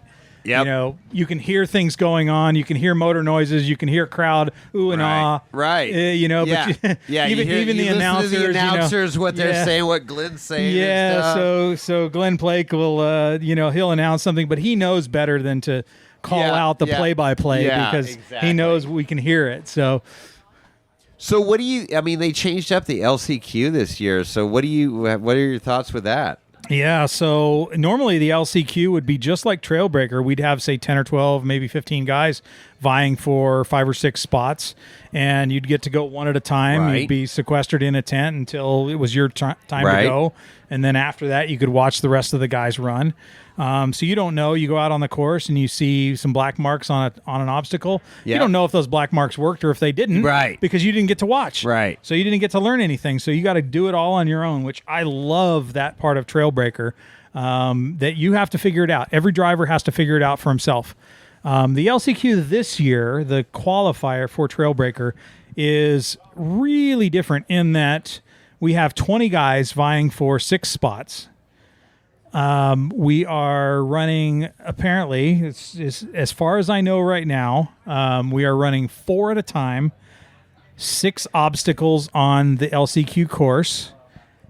there will be different point values for each obstacle. Okay. And I don't know of any rules. So as far as I know, there's no friends when you're out Right. It kind of sounds like monster truck stuff. It kind of does. I'm thinking, okay, I've seen a few of the obstacles. I think I know what I can drive and what's questionable. I don't know how they're starting us, if it's a mass start or if it's, it's like, do I start off in high range so I can haul ass to the first obstacle? Yeah. Who's going to go for the easy obstacle to get some points on the board? Who's going to go for the hard obstacle to try to get more points on the board? Are you going to be sitting behind somebody? What's going to happen when somebody rolls over? I have no idea. And then on top of being 4 at a time, they're only taking the top 6 guys, 5 or 6, and there's 20 guys, 5 flights of 4 if there's 20 guys, right? They're supposedly only taking one person from each flight. Yeah, that's moving wild. on. So I'm not sure I really like that idea because, if you've got, it's a random draw for position. And so if you've got a flight of 4 of the best drivers out here, 3 of those best drivers aren't going to move on. So how do the flights how do you get 4 people on that flight? What is it lottery? So Is it's it been a blind lottery. draw? Yeah, Rich Klein has been announcing over the course of the last few weeks. Every Wednesday he does Trail Hero Live on Wednesday. Tuesday. And he's Tuesday, sorry. Yeah, Trail Hero Tuesday. Yeah, we Whatever, rock Tuesday, Wednesday, Trail Hero Tuesday. Sorry. Yeah, sorry. I got confused. It's the Jack Daniels. Yeah, there you go. Damn Jack. Yeah, I just he just got refilled. He's good. So he has drawn numbers out of a hat or I don't know, a tumbler. Yeah. For the last few weeks, and I don't know if he's been drawing 1 or 2. I've watched a few of them, and I've tried to keep track, but I have no idea who's in what position. All I know is I kept waiting and waiting. You were pulled towards the end. 19th. Yeah, 19th out of 20. Yep. So I'm in the last flight of guys. So if any rock is going to break off, it's going to be gone by the time I get there. And if something doesn't work anymore because rock broke off, I'm not going to get up it. I mean, and that's it. It's a luck of the draw, right? Like, do you want to be the first guy on course? Probably not, because there's no tire marks or nothing. Do you want to be the last guy? Like you say. I tell you why I want to be the first guy. Okay. Oh, here we go. Okay. And I've been the first in Trail Breaker Okay. in the past, and I don't mind that at all. And one of the reasons I don't is because I don't have to sit in that tent of sequestered drivers. I get to watch my friends try it. And I'm out here for the camaraderie. Yeah. So I get to watch my friends compete if I'm one of the first drivers. If I'm the last driver, I don't get to watch any of my friends. So like Dave Wong's been last numerous times, right? Yeah. A few times I know of. Einstein. Yeah. Yeah. Leinstein. And it's like, okay, and you're seeing that tent for days, it probably feels like. Days. Yeah. Yeah. And just listening to everything and taking all that in. It seems and that like mental forever. game. And I think one of the reasons that Rich did the mass start thing this year is so he can move it along a little bit quicker. Yeah, just speed it up. I So get that. realistically, you've got 15 minutes for those 4 guys to compete. Yeah. And barring rollovers or recoveries, Right. that should maybe take 20, right? For the whole flight. Okay, so 20 times 5. Yep. All right. Yep. Yeah. Basically, that's that's your time frame. Boom, bang, bang. Yeah. So, get the whole thing over in a couple hours instead of 5. yeah, it's not a. That'd be great. And like last year when it was 100 freaking degrees. Well, and, 4 years ago when we got halfway through the event and we got a deluge. That's right. The rain. Yes. And, I was the only one to make it through the qualifier that year. Yeah. Yeah. And then because of the deluge, the second half of the drivers didn't get to go, so Rich let everybody in. Right. So I'm like, okay, well, why did I work so hard? I don't know. Exactly. But I still had fun, and it made for some good photo ops for people. So that's interesting because looking at it from a rec wheeler, and I absolutely love watching you guys out here trail breaking, doing some insane shit that I go walk the course. and go, no, there's no fucking way I would try driving this, And it's fun for me as an enthusiast of off-roading and doing what I do. And we do some cool shit, but nothing like what you guys do. And it's just, but I appreciate it. And I just, trying to get the insight of what you guys are feeling in that driver's seat, negotiating an obstacle that you've been in this tent waiting to do or whatever. It's super cool. One of the cool things, like we go out on a normal basis, we have a really good group of guys that go out. We go out with the Dickies, the Brassaninis, Wong. There's a dozen guys we go out with. Matt Jory, few guys that are just really, really good drivers. And we go out and we start heading up a trail. Let's say Chain Reaction. We started going up Chain Reaction today. Chain Reaction is not a hard trail. It's a good warm up, but for you guys. It gets us to optional obstacles. Sure. And when we get there, everybody disperses, and they all go on to different obstacles. And we're trying new lines, trying something hard, and that's what Brandy Klein saw. I don't know, a couple months back. Okay. And she thought, gosh, that would make a really good competition. Oh, so she's the one that presented this and said it was her idea. Okay. And from a spectator's point, you've got 4 or 5 guys out here playing. I think what she didn't think of is that we respect each other's space at that point. Sure. It's not a competition. We're not timed. Right. So we're not driving over one another to try to get to the same obstacle. And that's you're going to sloss in this mofo to win. And that's where it's going to get super interesting. So I am not sure that it's the best idea, but I am hoping for the best. Okay. Well, it's going to be interesting. There's a lot of changes this year to Trail Hero. For you guys, obviously talking about this LCQ and 4 going at a time, and like you bring up a great point. 4 of quote unquote top drivers, competing, and only one of them get to move on. I don't know about that. That's yet to be seen.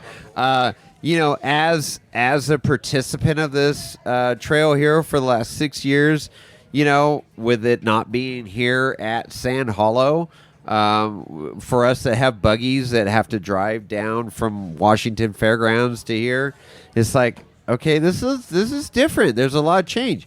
And I've learned in my 50 some odd years on this earth, change isn't always bad. And I kind of welcome it now. It's fresh. I mean, you've done it. You're like, okay, been a top speed skier, got my medal, moved on, my cowbell.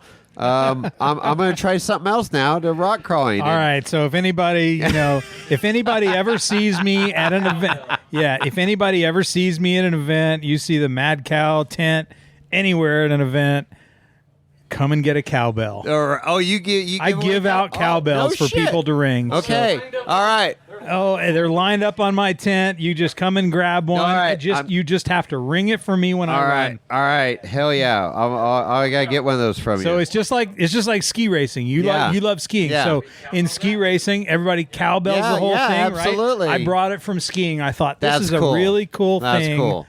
We're going to do that for rock crawling. Right on. Okay. And I've got the shtick with the MadCow thing. I love it. I love it. It brings it full circle here. And, our crew here supports you guys. And I love it, man. You guys are just out there doing some cool stuff. So, man, I don't know. We're almost an hour and a half. Jeez, yeah. Yeah, we've just been rapping. Like I say, this is not scripted. I know, I'm on my second drink. It's fun stuff. Okay, it's a big drink. Okay, yeah. It is a big cup. Where else do we go from here? I don't know. You got anything else you want to share? Or I got... Yeah, I don't know. I'm super happy with the way We Rock is moving forward with some changes. Jake's doing a great job. Jake's doing a great job, I really like what they're doing. It is not easy. No. He's all over the country, and it's there can't be much money in it. I have no idea of the financial aspect of that organization, but it's can't passion. be. They're passionate about it. Yeah, and it's the same thing as a competitor. Right. You're passionate about it. You do it. You're not making money at it. It's the same thing. You just have to love what you do. And I love what I do with rock crawling. I love the people I do it with. Yep. I'm going to keep doing it as long as I can and as long as it is fun for me. And so Hell far, yeah. it has been fun every day. That's great. Prop showing was amazing. No, it was very cool. And then the color of your buggy is It is now purple. It's Yes. been, so I have been you've been like candy red you've for a been long candy time. red I was forever. So candy where did red. the purple come from? So, gosh, so purple's been my favorite color since I was probably 2 years old. But red shows really well. So red, I was all in on red for a long time. Problem is I ended up selling off so many red sets of wheels to people that everybody I was wheeling with had red wheels. It's like, okay, I got to go with something different. So interjection there. I grew up with street rods. My dad he was a machinist and built street rod stuff. And his good friend, Ron, had a body shop. And any car that he built to sell, he painted red. He called it resale red. Everybody loves red. Red cars, red whatever. He loved it. He called it resale red. And it was true. Yeah. It was like, nobody hates red. Nobody hates It might red. not be their favorite color, but nobody hates it. Nobody hates it. Exactly. Yeah. It does sell really well, and it shows up on camera pretty good. Yes. The purple, I'm not sure. I'm not Yeah. sure the purple shows up on camera really well, but it's there's cool. not a lot of them out It's there. cool. And for me, it's a candy purple. It's not like a grape. That's freaking So- pops. Yeah, it does pop, and I've got it's candy. loves purple. It's candy purple and chrome. Yes. graphics. Yes. So it does pop. It shows up in the sun really well. Yeah. So that's been kind of cool. I like it. We've got some purple shirts for this event. So Okay. yeah, Right on. finally, Hey. we have girl sizes just for you. Yeah, I need an extra schmeat. You can cut off the sleeves and make it a halter top, Pete. I don't need to cut anything off. Jeez. Too funny. Oh, that's cool. I love it. So, 6 years you've been here at Sand Hollow, and you're loving it. yeah, I'm loving it. man. This is it. This is the final destination. This is going to be home. So, I moved to Hurricane not just for the wheeling. I moved my business here because I knew the town was growing fast. Yeah. Oh, it was. There was a possibility of scaling the business, which I did not have that possibility in Aspen, Colorado. Okay. Aspen's a small town with, Sure. very, very limited population, and so could only go so far with that. Here, yes, I can scale the business. COVID kind of slowed that scaling process down. But you got wheeling But in. I got a lot of wheeling in, which is really cool. And now I'm kind of at that point where now it's kind of growing the way I thought it would about year 2 or 3. Even though we're 6 years in at this point, but Okay. COVID delayed Yeah. that 2 or 3 years. So Sure. so the business is Sun Tamers Window Tinting. So we're, absolutely. We're residential and commercial only. We going to ask. Yeah, we don't do any automotive anything, but we protect interiors from the sun. We cool down the houses here, and you know what? Honestly, it's pretty warm here. It's not Right. quite Vegas temps, but it's close. It gets hot. And Yeah, then we're we've an hour and got a we've half got a from lot of Vegas. sunshine, maybe 300-ish days of sunshine a year, and we got some hot sunshine. Sure. So it's pretty important to be able to cool houses down without having to spend a fortune on Sure. AC. Sure. And so that's been really good. It's been well received here, and I think it will continue to be. I mean, they're building houses right and left. Oh, I my mean, God. This was one of the Yeah. fastest growing communities in the United States. It has been for the last 6 years. Yeah. It was 6 years ago when I moved Yeah. here, and it has not. I don't think it's gone out of the top 3 since I've been here. Well, it's amazing. So in the years that I've been coming here, and and even yesterday driving in, and I'm like, oh my God, that community did not exist last year. Right. It's like monopoly. Like people are just okay. I'm going to change these, houses to hotels, right? Yeah, here. I'm just- literally yesterday. So Dave Wong works with me, and literally we were at a house that's just across the road by Sand Hollow Resort. The house did not show up on Google Maps, Waze, or Apple Maps. really. The address It did didn't not exist yet, Did and the not house is exist. finished, And it's they're done. living in it. Isn't that insane? I mean, that's amazing. And it is. And so going back, I mean, it's got its own beauty out here. I mean, we're here at the resort campground, and I'm looking out right now at some incredible mountain range. We've got incredible mountain ranges in the Sierra Nevadas, albeit I don't see one damn tree on that mountain range, but it is cool. The Red There's Rock lots of trees up here. Yeah, North, south, east, west is a different view. it is. It's Crazy. Yeah, we've got the Red Rock, we've got mesas, we have Monkey Mesa. Have you been up to Monkey Mesa? Do you know about I haven't been there. Do you know about Monkey No, I Mesa? don't. Oh my God. Right up here by Tokerville. By Tokerville Falls? You go east from actually you go from Laverkin, you go east, and Monkey Mesa is just on the north side of that. Okay. So in the 50s, the Air Force used to send sleds with a monkey off of Monkey Mesa testing G-forces and Are you freaking kidding me? I am 100% Look at you. real. You're dropping knowledge bombs about the fucking watches, and now monkeys launching down a hill. This is awesome. So they would send them off into into space, basically, just off of this high mesa, and they would test G-forces. They would test the parachutes. They would test all this stuff, and so it's known as Monkey Mesa. That is freaking. They had like a hilarious. mile and a half running of track to get it up to speed to send it off. Oh my God! What we're doing. Crazy! You can't get there. That is You can't incredible. actually get to that because it was a military installation. Okay. They still have it fenced off, but you can get pretty close. And it's cool. And you can fly over it and you can see all of that. When you fly into St. George, the airspace. Googling that right Yeah, Hey. Absolutely. Google it. Google it. It's cool.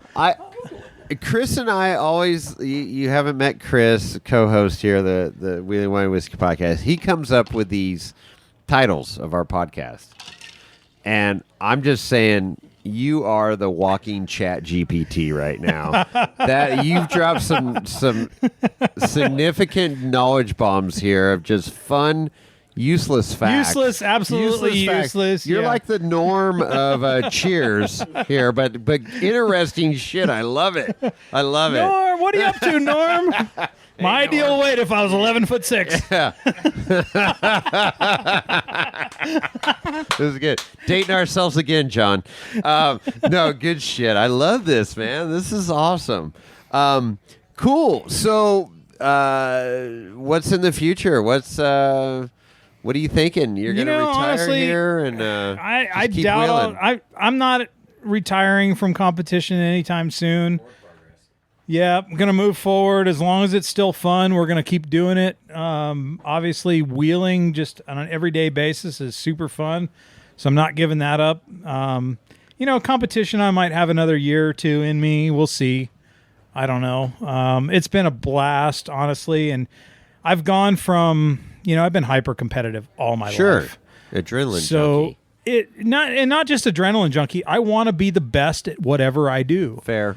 And I got to the point in rock crawling where I was so hyper competitive that I wasn't really having fun. And last year when I bought this car that I have now and things just weren't going right, I kind of got to the realization that I just need to go out and have fun. And so that's where I'm at now. I've got the car where I want it. But my mindset changed, and now I'm going out and I'm having fun. And if I do great, that's awesome. And if I don't, it's still awesome. Still have fun. And if I'm second to last like I was at Nationals, I don't care. Yeah. Because You're out there we doing were it. not that many points apart from like 4th place to 8th place was like It's 20 so points or competitive, something like yeah. that. We had a great time. I had a great time watching my friends. I am happy for my friends when they win. So, I can support them. Hopefully they can support me if I win. Sure. We'll see. That's cool. That's great. Man, this has been a blast. Well, I appreciate you having me on. No, like I said, we went down some rabbit trails. You dropped some knowledge bombs. I love it. Well, you said you wanted to go down rabbit holes. And I'm like, exactly. well, I let's love go. it. Well, let's go. That's all what- right, Alice. This is good. All right, Alice. This is a great podcast. Get the Hookah Horton in here. Yeah. What's how do people get a hold of you? What's your socials? How do you get your Yeah, it's. I mean, on Facebook is John MadCow Hembel. Instagram is MadCow Racing 13 or MadCow 246. I've got two of them, but Oh, wow. MadCow Racing 13 is probably probably the bigger one at this point. But I've got TikTok, but I don't ever go there. TikTok? Are you 12? No, apparently, yeah. So 16-year-old teenage girl. So I had this spectacular rollover at Nationals 2 years ago in my red car. And my spotter, David, I got a shout out to him because he's been awesome. He's been with me since day one of competition. No kidding. Okay. I didn't have him with me last year for some personal reasons. My wife at the time didn't really like him. But, Okay. and well, yeah. Unfortunately, she passed, so now David and I are good friends again. Oh, jeez. But he's fighting cancer, which is a Jesus. huge problem, and I'm trying to support him as best I can. Yeah. But Yeah. anyway, he put out this rollover on his TikTok, and it got like 1.3 million views it or just went something. I mean, viral. it just went freaking viral. And so and I think Craig Allen did put the same video out from a different angle, and his was 500,000 or something like that. Sure. I mean, it was crazy. Boom goes the dynamite. Yeah, Yep. exactly. Yep. So, unfortunately, I don't go down that thing.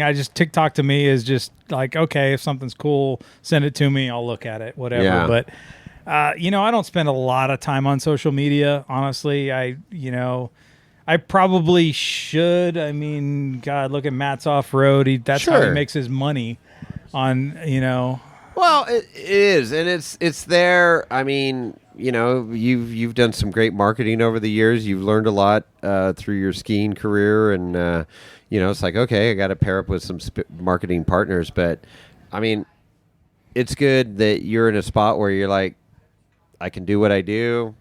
I can have some marketing out there, and whatever. You don't need it to do what you're doing, right? I don't. I should give a shout out to, Milestar Tires has been behind me the last 2 years. Okay. I honestly, like, a lot of guys that are out there have run Milestars in the past and been extremely disappointed because up until 2 years ago, they had a tire that would basically come apart if you cut the sidewall. Wow.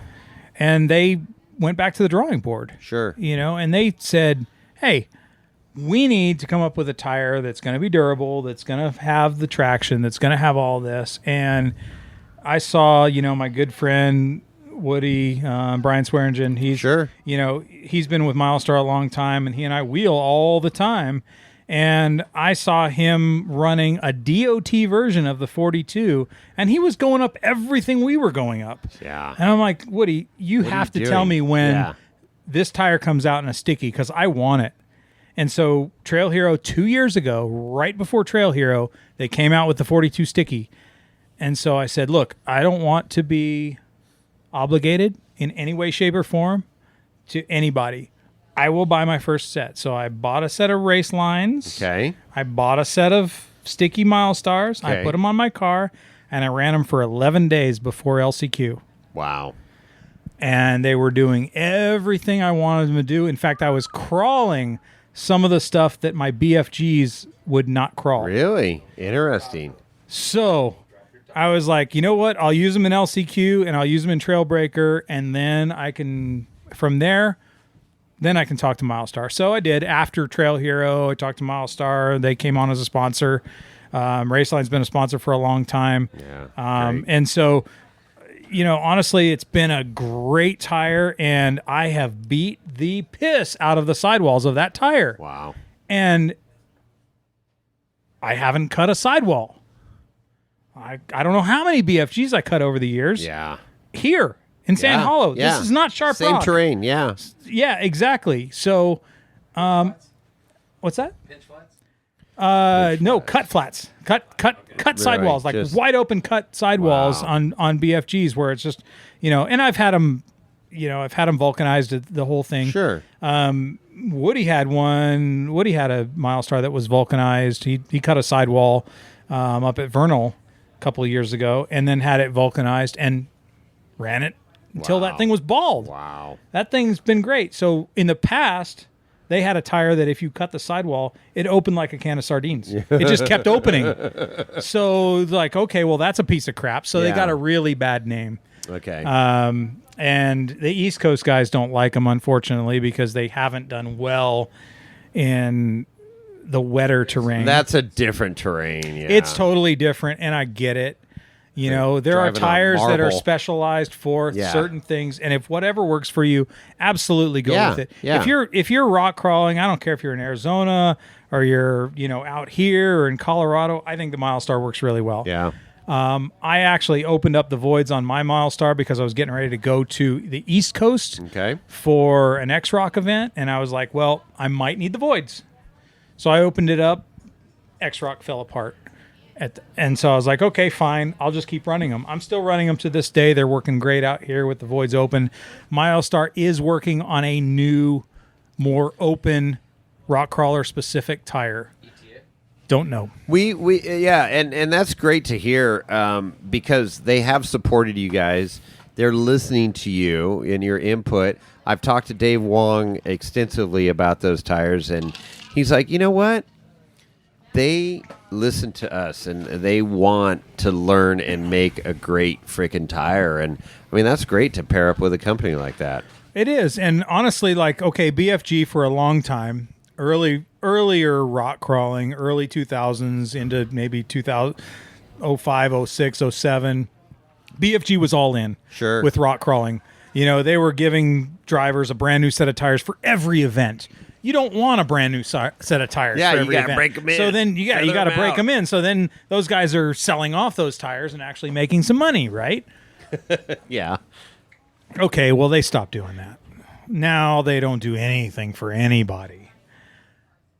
I think they're realizing that they have to start. Yeah. Because Milestar has taken away a lot of their business. Wow, interesting. Which is, they all of a sudden said, hey, man, we got to do Sure. something here. So A lot of you heroes they're, in the product. yeah, so there's, they're actually looking at it going, hey, we might have to start giving contingency again and giving some Wow. deals on tires. Yeah. And, there were a lot of people that were taking advantage of the BFG deals on tires and then selling them for an upped price. Sure. And that kind of screws everybody, that does. honestly. Yeah, that's not So- doing anybody any And, favors. and in the BFG, sport. I'm not saying BFG isn't a great tire. It is, absolutely. Part of the problem back in the day. Yeah. And it's just not the only tire that's Sure. out there now. Now you got Nitto that's out with a decent tire. You've got Mickey Thompson that actually came out with a new Yeah. tire this year. That's really really good. They had some big lug thing that they came out with a few years ago that was Yeah, that was gnarly. I way saw that. way too soft, I and it saw that really at wasn't SEMA. working for rock crawling. Yeah. And I was like, okay, well, you got to do something different. But they came out with something that actually I think is working really well, and so there's some competition out there for BFG, and I think they finally realized it, which is good. Yeah, no, it's good. Competition's a good thing. It is. Breeds. It's a great thing. Breeds. I some- always say, some like, great- everybody's like, well, how much competition do you have in St. George? I said, it doesn't matter. Yeah, There's always room for somebody that's good. sure. That's cool. I love it. I love it. Man, this has been great, John. I appreciate we finally got this in. We're hour and 45 minutes. Nice job. And that's a long podcast. but like I If said, you've made it to this point, you have Yeah. stamina. I don't know who this is that's listening now, but our listeners are hardcore wheelers and love it and passionate about off road like us here, and it's great. And I'm glad I got this one in the can with you. More stories to come, but man, best of luck this week in LCQ. Thank you. I want to see you at Trailbreaker. I want to see me at Trailbreaker Right. too. So if I make it through LCQ and I get to Trailbreaker, I'll be competing on Tuesday, and then guiding with Michael Brassanini on Wednesday. No It kidding. declined. Okay. And then Trailbreaker on Competing Thursday, and then Thursday. We Rock on Friday if my car's still Okay. together. All right. It's a hell of a week, man. Long week. That's a hell And of I a still week. need, at this point, I still need a spotter because my spotter's down with cancer right now. Oh, so. shit. There you go. James just raised his hand. Samurai James. There we go. All right. All right. Well, good stuff. Cool. Man. Thank you Well, very much. I appreciate it. Yeah, I appreciate your time and stories and insight and dropping some hard freaking knowledge on watches there at fucking Monkey Downhill. So we're going to go check that out. Right on, man. 153 miles an hour on snow, Man, on skis. Have you ever driven that fast? I've been up to 130. 130. Was that in your Volkswagen Rabbit Cabriolet with white interior? It's actually in a Nissan Maxima.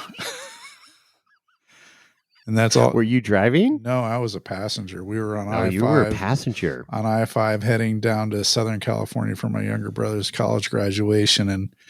And we left San Jose at like 11 p.m. and we were freaking just cannonballing our way to SoCal. And I fell asleep in the passenger seat, and I woke up because it was super loud. I'm like, what in the hell is going on here? It was just wind noise on high. And Yeah. I wake up, I'm like, so dude, what are you doing? My buddy Pete's driving. He's like, man, I'm doing $130 right now, and the car's still pulling. It was a rental. Perfect. Even better. He's like, keep your eyes out for cops. It's like, dude, I think cops are the least of our You can't worries even- at this yeah, point. by the time you see them, it's too late. So yeah, $130 and a Nissan Maxima on I-5 in the middle of BFE. It was freaking crazy. So Wow. that might be the fastest I've ever gone. Wow. Yeah, I know my max speed is less than 153, but over 130. I was in Mexico with a GT 500 Shelby. Mexico, you boys like Mexico? You boys like Mexico. Anyways, I can't imagine going that fast on skis because I get up to like 45. I'm an avid skier, and that's like fast enough for me on just a nice, smooth groomer. So, yeah, adrenaline junkie on high. Freaking, so many great stories. Thank you, John, for sitting down with us and sharing those experiences with us, because it's some cool shit. There's no coming back Really from that fun. if you crash into a tree until Yeah. Buck And then 53. no. And then, for him to move on to this other adrenaline sport where you're going like maybe 3-4 miles an hour. Well, actually they kind of speed up to maybe 15, 18 miles an hour when they're going between obstacles or something. a But whole 15 miles per hour. yeah, I mean, it's crazy, dude. You can barely see. It's just a blur. But, but the extremes that they're doing, if you haven't watched Trailbreaker, do yourself a it's favor. crazy. Go onto the Trail Hero Facebook page and look up, the recent Trailbreaker, the shit that they were climbing and going down and sideways in. And I was literally feet away from some of these obstacles. And, I've been four-wheeling since 1988. 89, and I'm just sitting there shaking my head like, this is ridiculous. How is this happening right now? I swear they have anti-gravity switches inside their moon buggies. But John's getting his car dialed in, and it's cool shit to watch these guys compete at the highest level. The best drivers in the world at Trail Hero for Trailbreaker, and it was great. So awesome stuff, man. Didn't disappoint, huh? Did not disappoint. 10 stars. Would recommend. 10 stars. Nice. Man, I got to get down to Trail Hero before it's too late. Yeah, and the thing is, you can go down there. You don't have to wheel. You don't have to do anything. I mean, you can just get to all these events and enjoy and have fun, and they make it accessible, right? Like you could even drive there in your Dodge pickup. It's not even that hard of a road to get there. So Wow. it's pretty good. Second Dodge. Wow, dig. two Dodge digs this podcast. We should make it a drinking game. Right. Hi, Bob. Blast from the past, the Bob Newhart show. Yeah, the Bob Newhart show. Wow, that's going way back. Just a bit. So, all right. Well, hope you enjoyed All that. right. Good stuff. Good That was stuff. the kickoff to Trail Hero. More stuff to come. Yeah, great event. If you haven't been, you're missing out. If you've been, you know what I'm talking about. I got no idea, so I got to get down there. All If right. you're from Canada, it's what I'm talking about. The boot. So, hey, if you want to get a hold of us, you can email us, jason@wheelingwinewhiskey.com or chris@wheelingwinewhiskey.com. You can also go check out our website, wheelingwinewhiskey.com. Don't forget about the IG at Wheeling Wine and Whiskey, which is a great place to interact. And as I mentioned earlier, before really quickly, go to irate4x4.com. It's a great website to interact with other avid wheelers, competitors, builders, fabricators, crazy dudes, whatever. You can also scroll down and see watch, listen, and discuss and see our show there, Wheeling Wine and Whiskey. And you can check out all of our past episodes. And there's a way to comment and discuss there also. But on the most important part is on the right side of the screen is a way to support the show directly. It's very helpful to kind of defray the costs of doing this with all the web hosting and buying microphones and other things like that. So you do not required, but certainly appreciated. We love each and every one of our supporters. We have quite a few, and we don't mention them very often, but we definitely appreciate it, each and every one of you. And we give till it hurts. We got something coming up here. I haven't shared it with you, but our supporters are going to be supported once again. Perfect. Coming up here. So not like an athletic supporter either. So it'll be good. Yikes. All right. And with that, we're out.